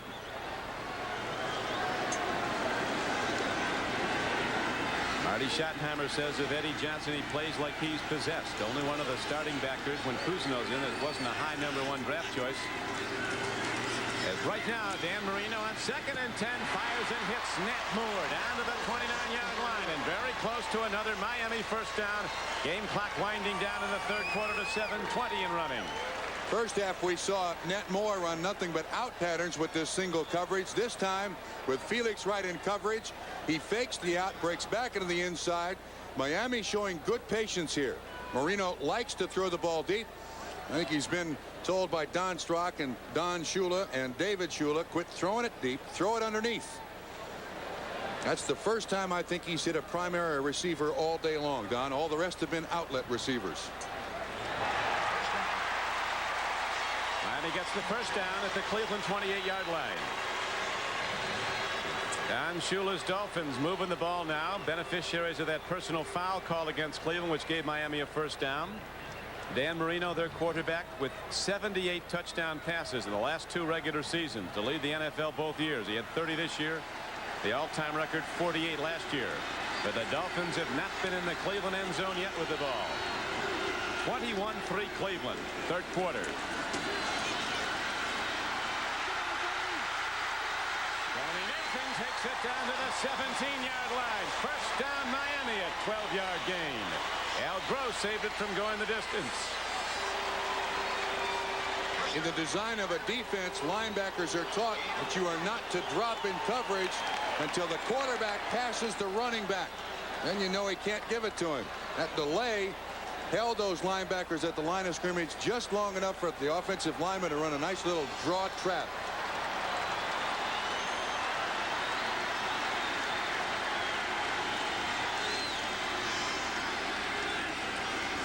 Dan Marino on 1st and 10. Steps in, drills, and hits Dan Johnson, and he's down to the 6-yard line, very close to yet another Miami Dolphin first down. And again, it was the strong safety Al Gross who saved it from going in. If but for the moment, as the Dolphins right now are going to go 1st and goal if they get a first down here. They do. 1st and goal, Miami. Marino now 18 of 34, 159 yards. He's gone away from the wide receivers, going to the tight end, underneath the coverage. This is where Cleveland has come with their 6 defensive backs. The last time they were down here, 1, 2, 3. Now this is a standard set. 34 defense, 4 DBs. This is the 11th play of the Miami drive. 1st and goal from the 6. Hardy had it and Hardy lost it. He was popped by Don Rogers, who you remember made that big interception in the Cleveland end zone in the 2nd quarter. And the Browns quickly took it down the field after his 45-yard return and scored a touchdown. Browns come with a blitz. You see Eddie Johnson inside. Marino fades a little bit. That's almost a touchdown. Tomorrow on NBC Sports, it's the Raiders and the Patriots from Los Angeles. The winner advancing to the American Conference Championship game. Cleveland should win, and the Raiders should win. Cleveland would go to Los Angeles. If the Patriots should win and Cleveland should win, the Patriots would go to Cleveland for the AFC Championship game. 5 DBs now for Cleveland, Don. Don't count Miami out. Down 21-3, a throw and an incompletion in the end zone. It's a clean play. The Browns strike as the ball arrives on Nat Moore's hands. Felix Wright, man-to-man coverage. Don Rogers, the free safety, standing there. Moore runs the inside pattern. Wright, for the most part, has done a great job, although he allows too much cushion there. If not for Rogers, that's 6 points. And that's Mr. Rogers' neighborhood. And I know this, Trump, just into the game is Joe Rose, tight end for Miami. Marino loves him down close. Steve Crosby, one of the assistant coaches with Cleveland. He's the assistant head coach, spent time here with Miami. Talking to him yesterday, said if they get down close, we know Marino likes Rose. We're going to double him every time. More in the backfield, Don. This is Marino's 37th pass of the game coming out. And Marino looks. He fires. He's got Nat Moore for a touchdown. Miami's in the end zone for the first time. It's a 21-9 game.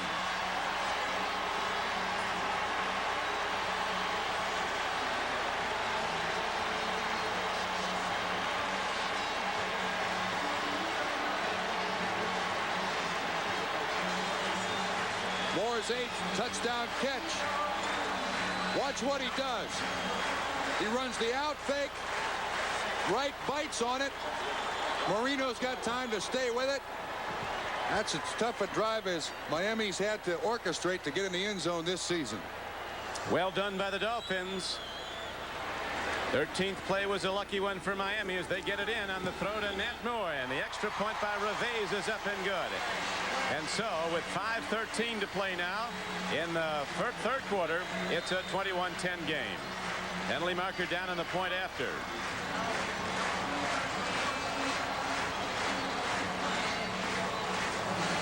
Offside. Defense. Point is good. We're penalized on the kickoff. Watch once again. Felix Wright, 22, just out of the picture. Moore runs an outstanding pattern. That's that veteran in him. His 8th touchdown catch of the '85 season. Your resume is fine, but the interview's on the line. Today's here. Nat Moore was talking to the official on the sideline about the contact. For some strange reason, Felix Wright has no help here. Nat Moore runs an outstanding pattern. That's that 12 years of experience. His 8th touchdown reception of the season. And Nat Moore gets Miami to within 11.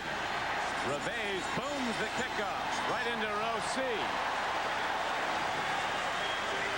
Well, we got a report from the Dolphins bench that Jay Brophy is having his blood pressure checked and will be back. Dolphins have lost some linebackers. Ship is out. We haven't seen him. He's back in there now. Jackie Ship is back in there for the first time since the first quarter. Done several times this season. We've talked about emotion, momentum in a football game. Now the Browns need an answering drive. This is where the cool of Bernie Kosar has to come into play. The closed end of the stadium at the Orange Bowl. People up. Noise level deafening.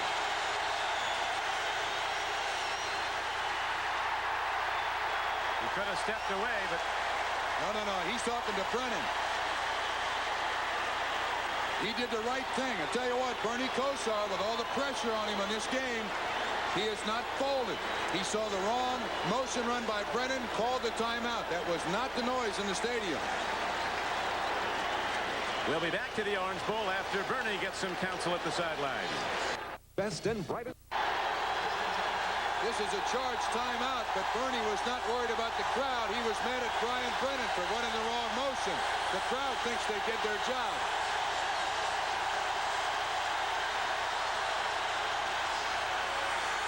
Dickey.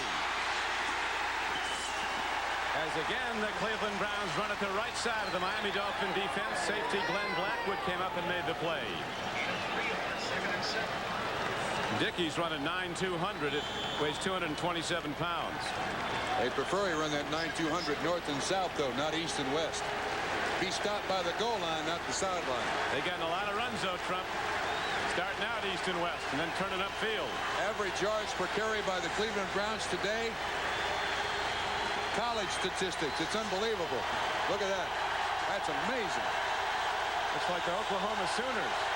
And this is not the wishbone. Now Kosar standing back from his center, Mike Babb. Ernest Biner is exhorting the crowd to keep it up. We'll just wait for you. That's not what you want to do. We'll be here a long time. A lot of teams, Don, have gone to what they call the silent count. Yeah. Everybody watches the ball. The quarterback says absolutely nothing. When the center's ready, he snaps it.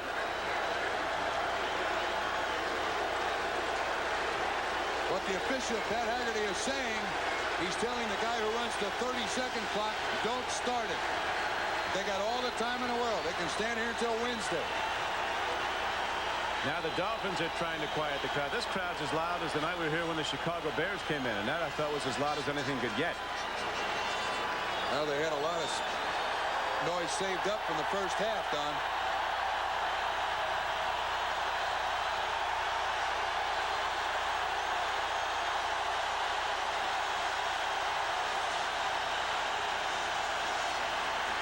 Newsom.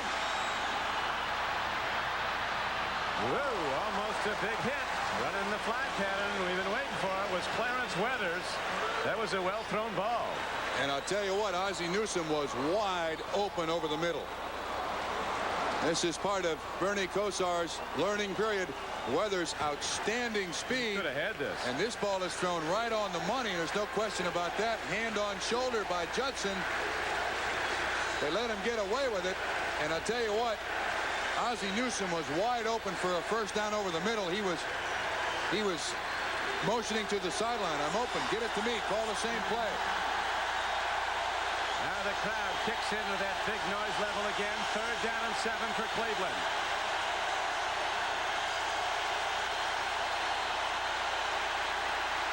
Blitz, and Bernie Kosar gets away from it, but he's too high with his throw, and Cleveland has to punt the ball.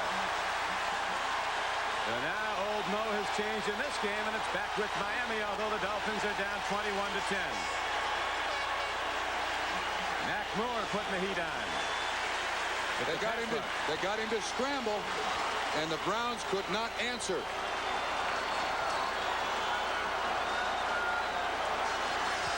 Have we seen some games or what in this ball yard? All good, too. Gossett doesn't hit that one far. And it takes a Dolphin bounce high up, so Miami will take over very close to midfield. Just a 26-yard punt. Don Jensen almost blocked that punt. Miami has it when we come back.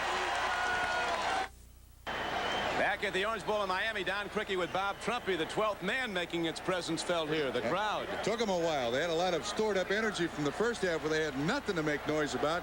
And that last drive, I think it was a factor. People in Miami have been reading the papers about the Miami Hurricanes being intimidated by the Tennessee fans in the Sugar Bowl. Now they're trying to make their presence known here in the Orange Bowl today.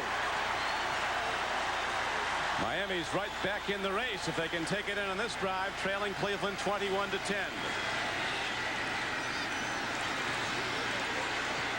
Dan Marino, a throw and a strike to Tony Nathan down to the 42-yard line of Cleveland. And for Dixon made the play, but Marino starts to find the mark. Now, the one thing you notice about Cleveland, they've gone away from the 6 defensive back set that they used in the first half. I think a lot of teams at times when you get a lead that's 21-3, you start going into a shell. You become conservative. Don't give them the big play. Don't take the chances we took in the first half. Look, they still got just the 4 defensive backs.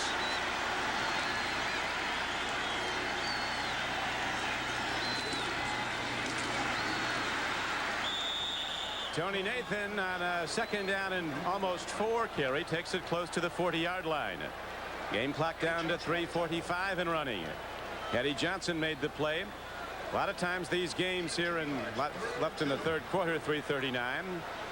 These games in the heat of South Florida turn into championship fights in the heat. Knockout punch sometimes comes late, and it's the loss of body fluids more than the right hand that takes the fighter out. And a lot of teams have lost games down here when they just couldn't make the play late in the game.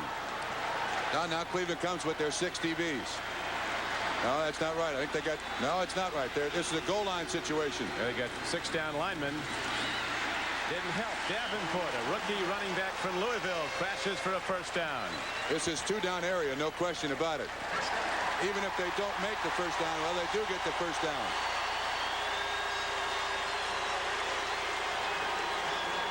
Watch Hardy coming in motion. This is kind of the new wave of the NFL. You bring one of those guys in motion, the middle, and they trap somebody from the blind side. Miami with a big 1st down pickup there. Brown team en route to the AFC Central Championship has lost some of the most heartbreaking games. The Raiders beat them in the closing seconds. Steelers beat them on the last play in a field goal. Lost in overtime, won, but still came back to win their division as Bruce Hardy makes the reception down close to the 30-yard line. He's out, too. Oh, he gets up. He came to. Once again, that matchup, Eddie Johnson single coverage on Hardy. Gross makes the hit. Hardy slow getting up. 4 catches now, 37 yards. He's been the big guy in his 2nd half. Marino doing a lot of throwing, 39 passes, and we're still in the 3rd quarter. Bernie Kosar's only thrown 12. 1 for a touchdown. He's hit 6 of the 12. An interception each way. Busted it. Look at that power. And look at Ron Davenport. He's into the end zone for a touchdown, a 31-yard run. And that is the 14th touchdown of the season for this rookie. Nathan gave the big block from him.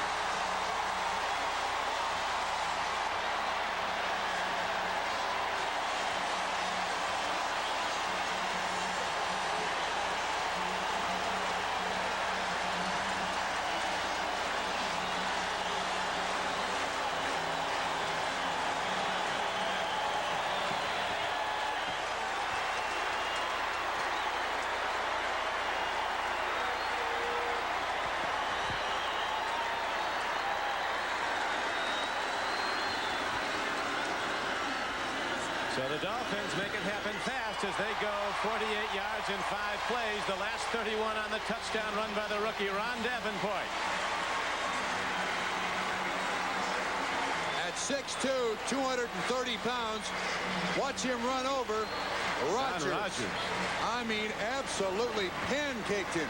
Walsh's the last 15 yards into the end zone, slam dunk, 6 points. We're in this ball game. Watch him put that inside shoulder down. Good pull, bam, right there. Weathers goes down, Rogers goes down, Davenport goes in. One more time.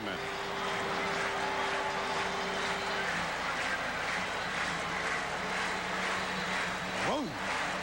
That is standing up a hitter. Waltz, go ahead, Waltz. Yeah.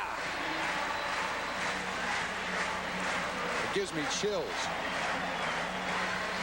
The Orange Bowl leads any football league in excitement this week. On Wednesday night, the Oklahoma Sooners winning college football's national championship with their victory over Penn State in the Orange Bowl Classic. And today, the Miami Dolphins, down 21-3, have rallied back to trail Cleveland 21-17 in this divisional playoff game. And they have made adjustments. Championship teams, winning teams make adjustments. Miami Dolphins going at halftime. They get it to Bruce Hardy. Run the ball a little more with a power sweep. Right back in this ball game. Reminiscent perhaps of that 81 San Diego playoff game, although the Chargers in the end won that 41-38. Glenn Young. Look out as Glenn Young gets out to the 42-yard line of Cleveland, a 34-yard return. Now the Browns offense has to start to take control again. Miami putting in the end zone their last 2 possessions to come from a 21-3 deficit to where the Dolphins now trail by just 4 points.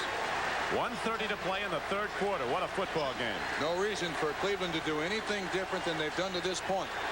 Keep giving it to Mack. Keep giving it to Biner. Keep hammering it up in there. They got to be a little bit tired about now. They're not used to this heat and humidity. They got to suck it up.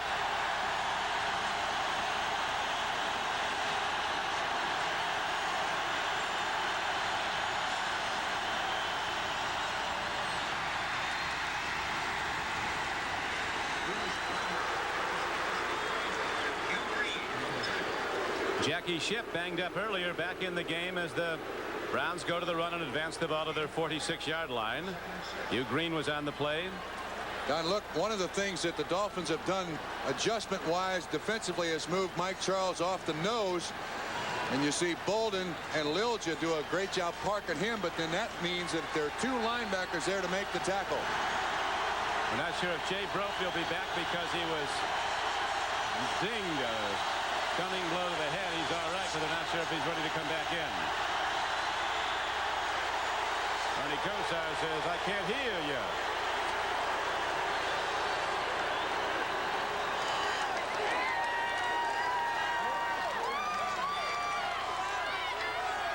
I can't hear you. I remember when I was down in New Orleans when Jim Taylor came in from Green Bay to negotiate his first contract with the Saints. So all his answer was to the negotiator, God, give him a number. I can't hear you.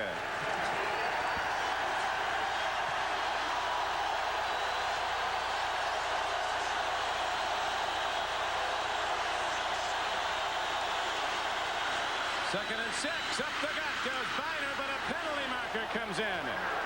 Thrown by the referee from behind the play. Holding against Cleveland. For all the running they've done, that's the first holding penalty against either team today. Look at Marty Schottenheimer over there selling. You're not tired. You're not tired. You're very comfortable.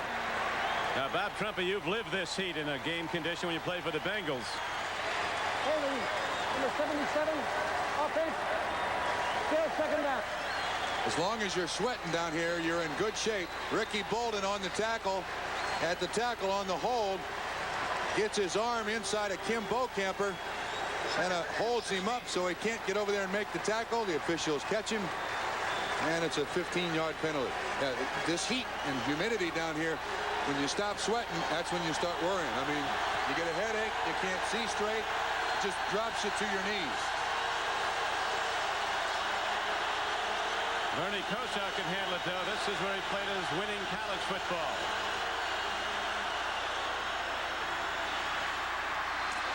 Kevin Mack looks for room to dance, but he finds only Dolphins on defense as the game clock is going to wind out in the third quarter. Hugh Green, another base. Cleveland has run to the left side 95% of the time today. That's the end of the third quarter. 21-17 Cleveland. Back after these. Family of fine cars would like to introduce you to another fine family, a lot like yours, on the move, coming and going. Each family member has a distinct personality. Dad! And a Ford to match. There's a Ford for luxury lovers, a Ford for comfort, sporty Fords, and a Ford for fun, too. Dad! I'll get it, Dad. All right. See your South Florida Ford dealer for the Ford that's just right for your family. Back at the Orange Bowl, everybody's here, including Don Johnson, Crockett from Miami Vice. Good to have you with us, Don. What do you think of these Dolphins? Well, they were a little flat in the first half, but I think they're going to come back. I'm hoping they will. Man is bulletproof. He's been shot at more times than any man alive. They haven't hit him yet. Right now, Bernie Kosar goes from the shotgun on 3rd and 14. Markers down. So is Bernie back at the 33-yard line. George Little gets him down. They won't take that penalty. 5-yard loss on the play as it was. That's the first sack of the day by the Miami Dolphins. I question Cleveland running the shotgun in this situation. The Miami Dolphin fans are fired up, making a lot of noise.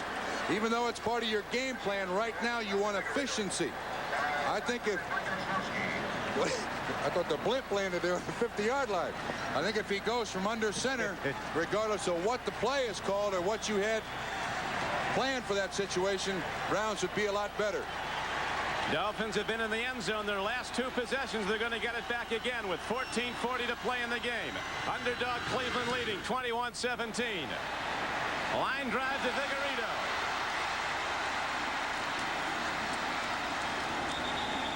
And the tackle made at the 37-yard line. Ernest Biner came down and got him. A 10-yard return, though, by Tommy Vigorito. Tomorrow, the road to Super Bowl 20 on NBC Sports continues as the Patriots go into Los Angeles to play the LA Raiders at the Coliseum. NFL 85 with Bob Costas gets underway at 3:30 tomorrow afternoon. Right now in Miami, we have 14:30 left to play in the game. The Dolphins trail, but the Dolphins have the ball, and they have momentum now. And a crowd of 68,000 rooting them on. Actually, 76,000 today. They've averaged 68,000 this season.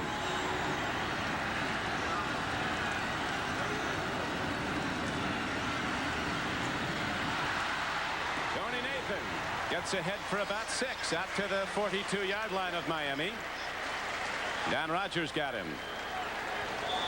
Miami certainly have made the adjustments. Look at the time of possession change. 14:13 to go in the fourth. They were down by almost 5 minutes at the half. Right now, I guarantee you the Cleveland Browns players are breathless. Well, you ended up in a hospital down there, didn't you, when you got done? And a headache for about 10 days. But I mean breathless because Miami is just, they're a wave now. They just keep rolling up to the beach, and the beach is the Cleveland Browns goal line. They're tired.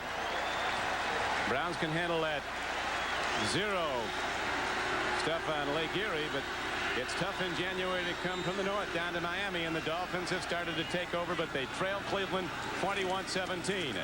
Back to the run, and tough Tony Nathan is knocked down on a fine play by outside linebacker Chip Banks. One of the best in football. He'll start in the Pro Bowl for a third time later this month, and this is just his 4th year in the league from Southern California. The Browns coming back now with their 6 defensive backs. Now that leaves Eddie Johnson, 51, man-on-man with whichever tight end is in the ball game. Joe Rose, number 80. That's where they've gone in this situation.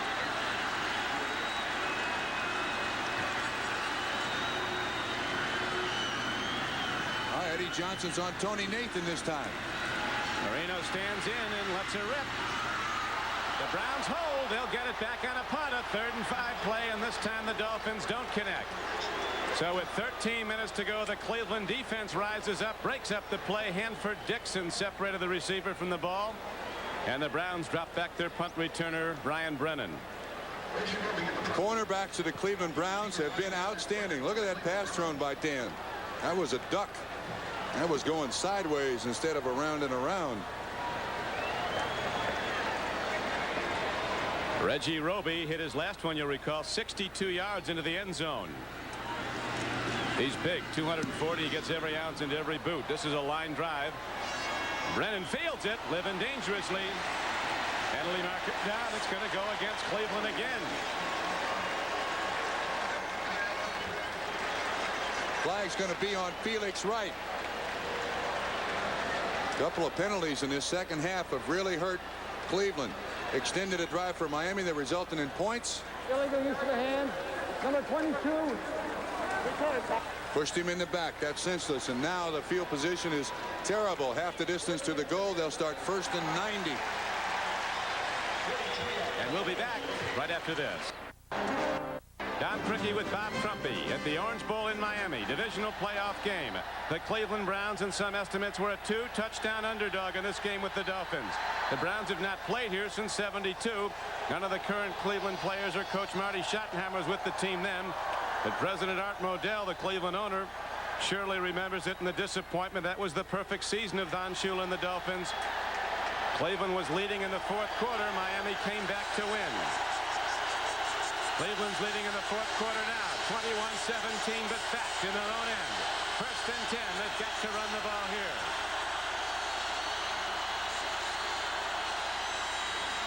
Biner, who broke the 66-yard touchdown run, gets out across the 15-yard line. Got ahead for about 8. Not only 2 of Cleveland's drives today have started outside their own 20. This one starts at their own 10. And once again, they run right at Harry Holt. They run away from Ozzie Newsome. They think Holt's a much better blocker. 12:25. Cleveland would like a 9-minute drive here. 4 yards a carry. 12:18 to play. The clock is running. It's an eternity though for the Browns, who have to be wearing down in the humidity and heat of South Florida.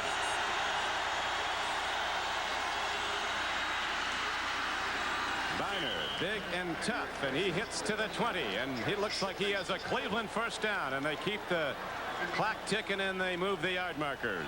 1985, the Cleveland Browns led the NFL in fumbles lost.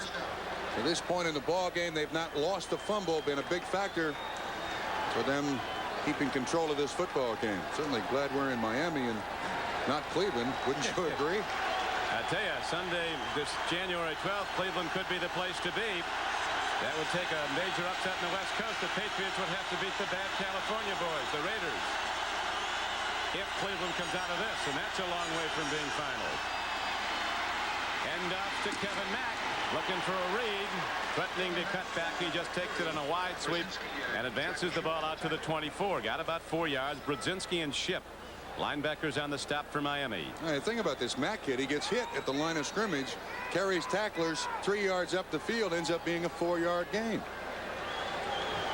Yeah, he's big, 6 feet 215. Biner's the little bit shorter, 5'10", 215. Both 1,000 yards rushers, and as you pointed out, Trump, the only 2 teams in the past to have 2,000-yard rushers have both gone on to win Super Bowls, the 72 Dolphins and the 76 Steelers.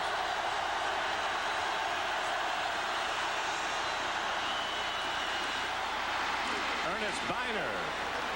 And there's a marker in. Somebody got his face mask, so more yards will be tacked down. Looked like an inadvertent face mask, so it'll probably be 5 yards. Personal foul, face mask, 15-yard penalty. Oh, they're calling intentional. 15.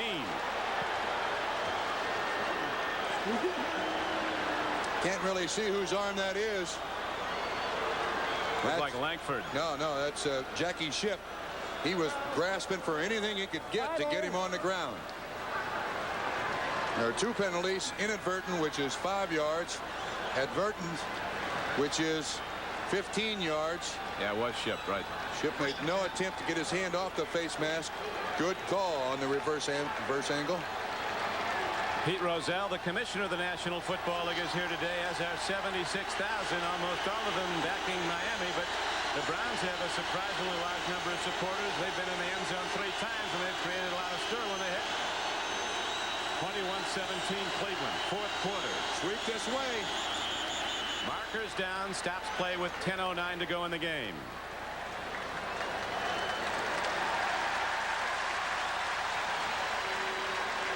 Well, that'll make it 1st and 15. They were coming with the sweep this way. Langhorne was coming in motion.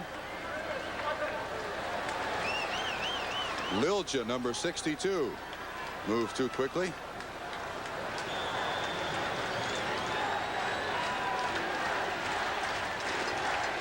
Starting to build up. Dolphins perennially the least penalized team. Miami was not the least penalized team this season. For the first time in 10 years, Washington had 3 fewer.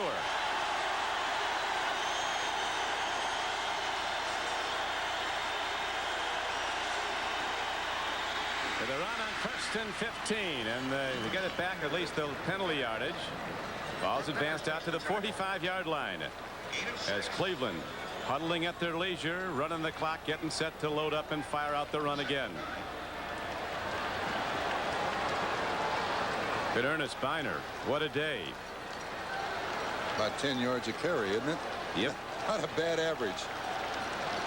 Got 66 on 1 touchdown pop. Those 2 running backs look tired, but if they lose this game, they'll have plenty of time to rest, so they got to give it their all.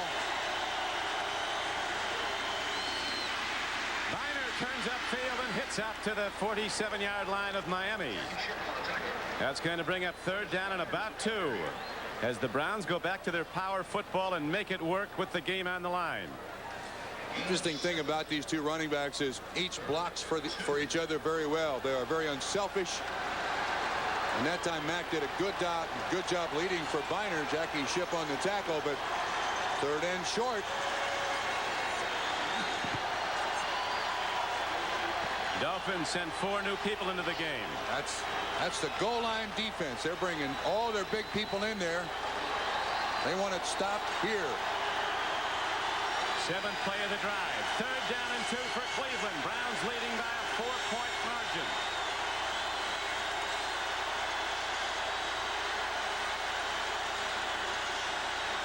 Pitch back.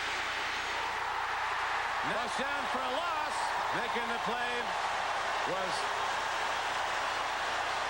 Mac Moore, a defensive end and all-Canada player, and seemed Trump that Kosar hesitated a little bit in his pitch. Busted play.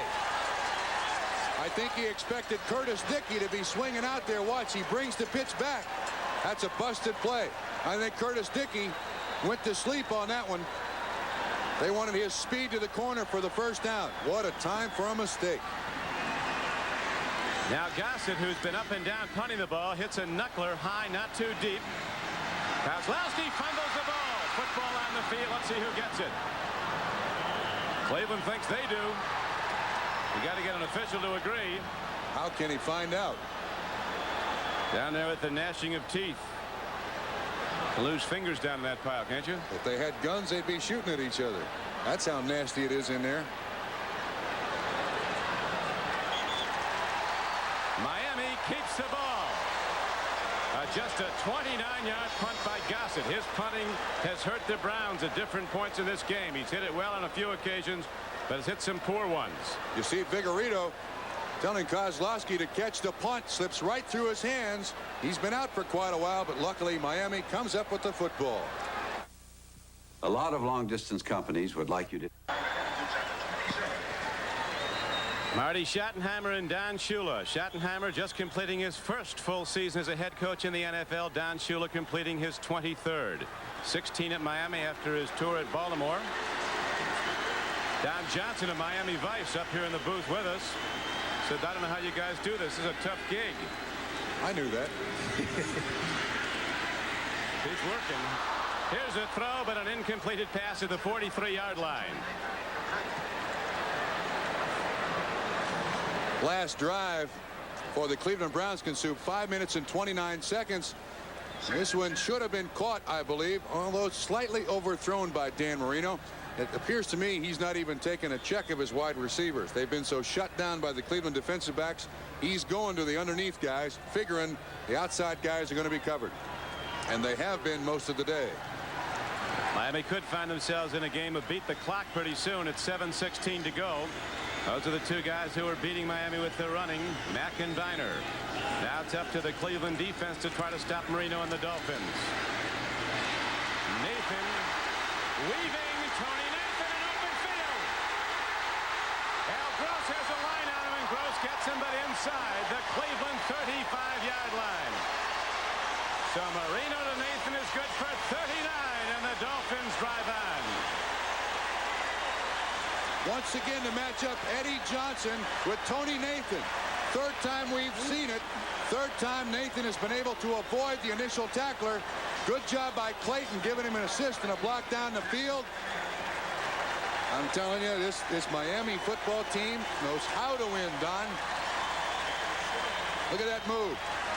Then he turns to the outside. Watch the little block by Clayton. Helps out a little bit.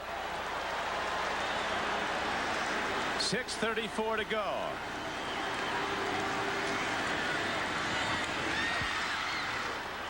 Jolting hit. Joe Carter coming out of the backfield was popped there by Curtis Weathers.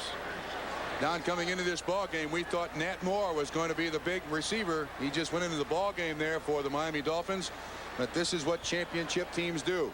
When Nat Moore can't catch the ball, they get it to Tony Nathan. He's now got 9 catches for 91 yards. They adjust. That's the name of the game. As you know, the Miami Dolphins were in the Super Bowl last January. The Cleveland Browns have not won a postseason game since 1969. Not won a championship since '64.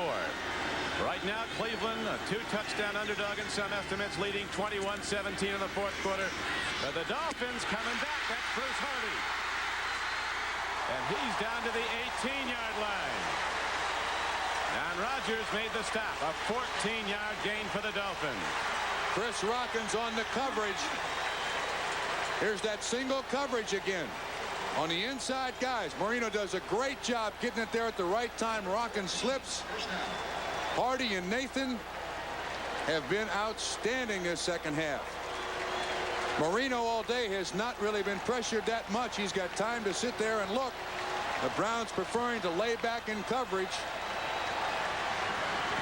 Marino putting a lot of balls in the air. This will be his 45th pass. His next one. Right now he goes to Davenport, the man who broke the 31-yard touchdown run. He cracks the Cleveland defense inside the 10. First down Miami are very close to one. It's going to be a yard short where they spot the ball. Stevenson, Foster, excellent job up front. Little delay. Running back cuts back. Schottenheimer seeing it slip from his hands. Projecting ahead a bit, Trump. If the Dolphins should take it in and kick the extra point, they'd lead by a 24-21 count. Cleveland conceivably could get in position, kick a field goal. We might not be done playing after 60 minutes. But they got to do it running. They don't throw the ball well when they have to late in the game to get back in it. Nathan head down, takes some jolting hits, and he's down to the 7. It's a Miami first down. First and goal, Dolphins.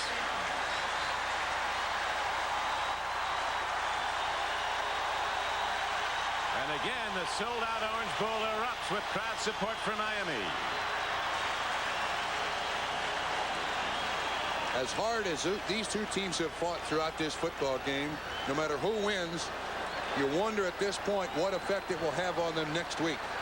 This has been an absolutely devastating when it comes to physical part of the game to this. Good point. The fourth horn to a frazzle now, and still some way to go is Davenport, the power back from Louisville, 235 pounds, a man who scored 14 touchdowns in his rookie season, one today. That rams his way down to the 2-yard line. Eddie Johnson knocked him down. Second and goal, Miami. A touchdown puts the Dolphins in the lead for the first time since early in the game when they led 3-0. Hang on to the football here for Miami. Just hang on to it. Davenport with 45 yards on 4 carries leads Miami in rushing. 31 of them coming on the touchdown run. Up back is Davenport. Nathan's a deep back, pitch back, Tony Nathan, and the Browns can't get him to it. No, he's down short of the goal line. It'll be 3rd and goal. He's not in. He bounced before he hit the goal line. So it's 3rd and goal, Miami. Game clock winding down to 2:34 and running. On the same play.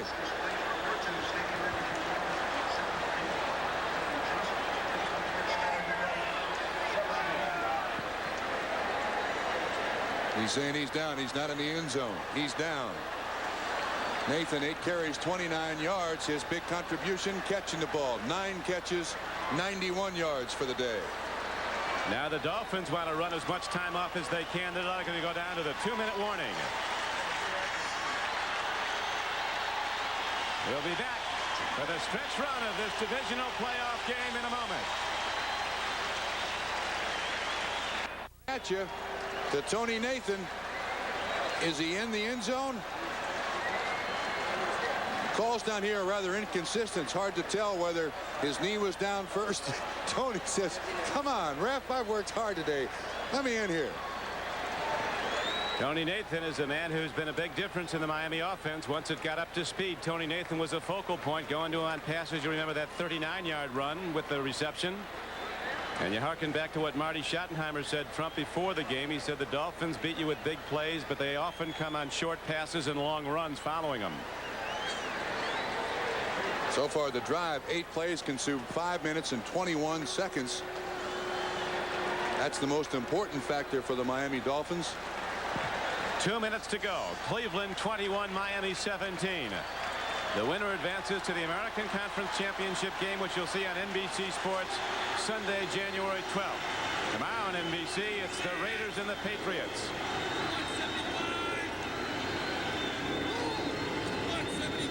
Third and goal, Miami. Dolphins take the lead. A 15th touchdown this season for the rookie, Ron Davenport. 1:57 to play in the game.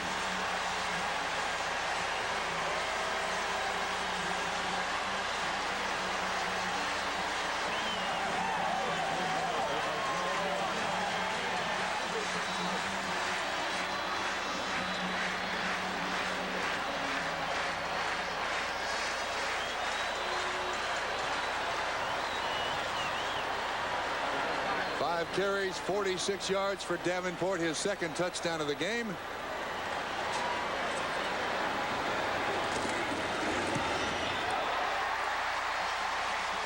Reve spins the extra point up and through, and with 1:57 to go, the Dolphins, as they've done time and again, have rallied back, and they've taken a 24-21 lead. Now Cleveland gets it back with the whole season on the line. The NFL plays here when the Patriots battle the Raiders. Before your team takes the field, our team hits the air.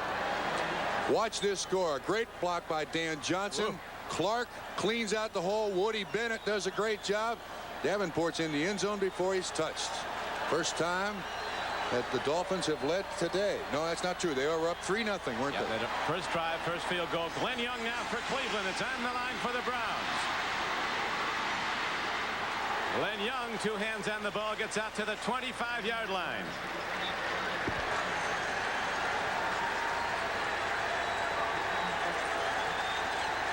Kozar waiting for his turn. He made his reputation for comebacks for the Miami Hurricanes. Right on this field. Right on this field. Look at him shaking his fist. After the game, Bob Costas will be talking with Eric Dickerson and Tony Dorsett. But right now, we're talking Cleveland, Miami, and 1:51 to go. The 12th man intense now. The crowd noise so hard to work against. Throwing a catch. Spiner has the ball. He's out to the 32-yard line. 1:41 to play. Clock running. Marty Schottenheimer, cool under pressure.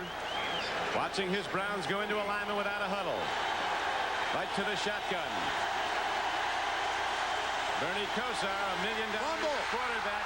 Free ball. Kosar's got it, but there's a loss back to the 28-yard line. Browns led the NFL in fumbles this year. 23 fumbles they lost, but today they've not lost one.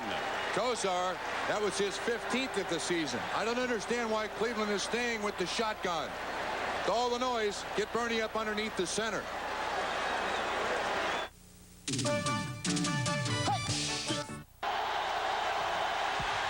set to go now. Bernie Kosar going up, trying to call signals against the crowd noise.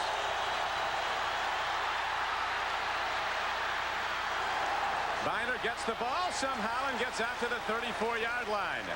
Third down play, it's going to be about 2 yards short of a first down. So fourth down comes up for Cleveland. They have to go. This is it for the Cleveland Browns. 56 seconds to play. Fourth down and 2.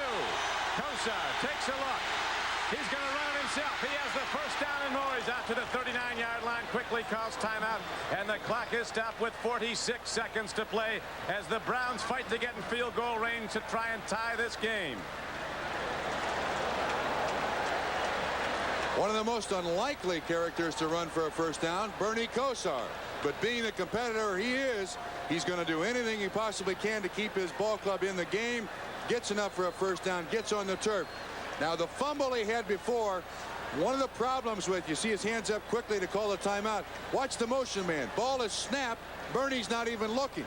I think what happens is the center's going on the first down, and that happened to the Cleveland Browns against Pittsburgh. Cost them the football game. They should get him up underneath center. Every time you put somebody back in a shotgun like this, when the crowd's really buzzing, it puts the quarterback and the team in jeopardy.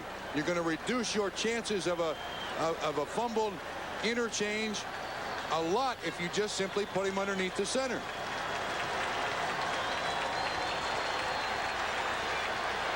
No timeout remaining for the Cleveland Browns. Remember that one he called early in the third quarter when one of his receivers wasn't in the right position. So the heat really builds in a lot of ways on the Cleveland Browns. Down 24-21 in this playoff game. Kosar fires a tip ball. And it's second down and 10. Looked like George Little might have got that one from. That's a pretty good job. Kosar's about 6'6", 6'6.5 inches tall. When he gets his arm up over his head, that ball's coming from 8 feet high. Little's still able to get his hands up. Tony, it's been something. 41 seconds to go. Crowd has taken over this football game. 12th man looms large here in the Orange Bowl. Sure helped beat the Bears. Cleveland fighting to get in field goal range. They can send the game to overtime if they're successful on a long field goal or a short one.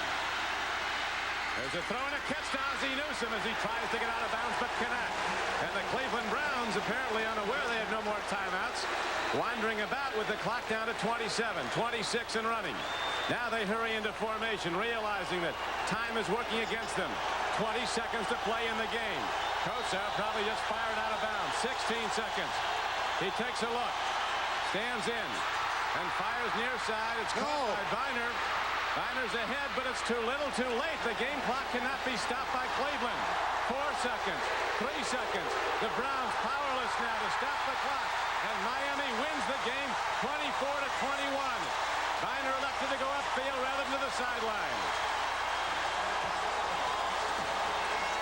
A mistake of inexperience.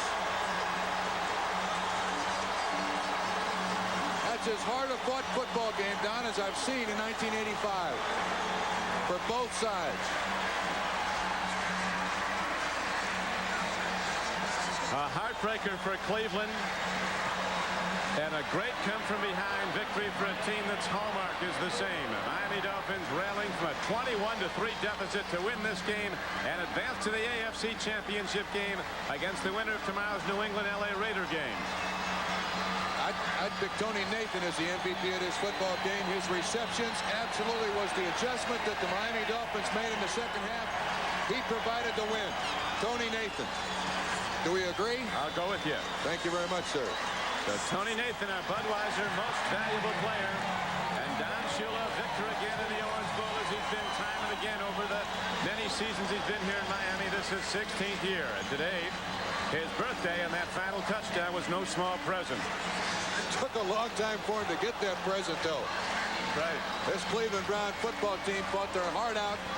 The Miami Dolphins only have 4 veteran players on their team who have not played in a playoff game. The Cleveland Browns have 17 veterans who have not played in a playoff game.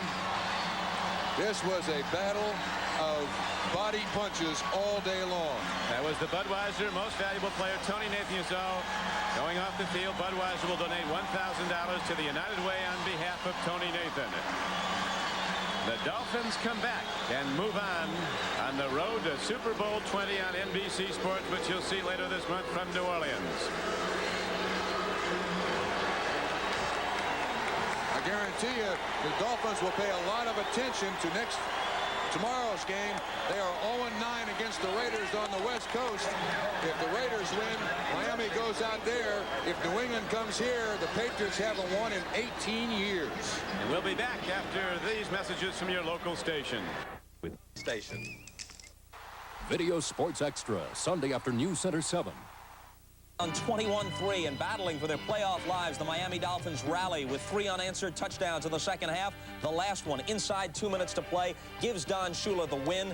And Marty Schottenheimer so close and yet so far, as the saying goes. Rookie Ron Davenport's second touchdown of the day wins it for the Dolphins 24-21 and brings us to the Budweiser NFL Report. Brought to you by Budweiser, Beechwood Aged, for that clean, crisp taste. This Bud's for you.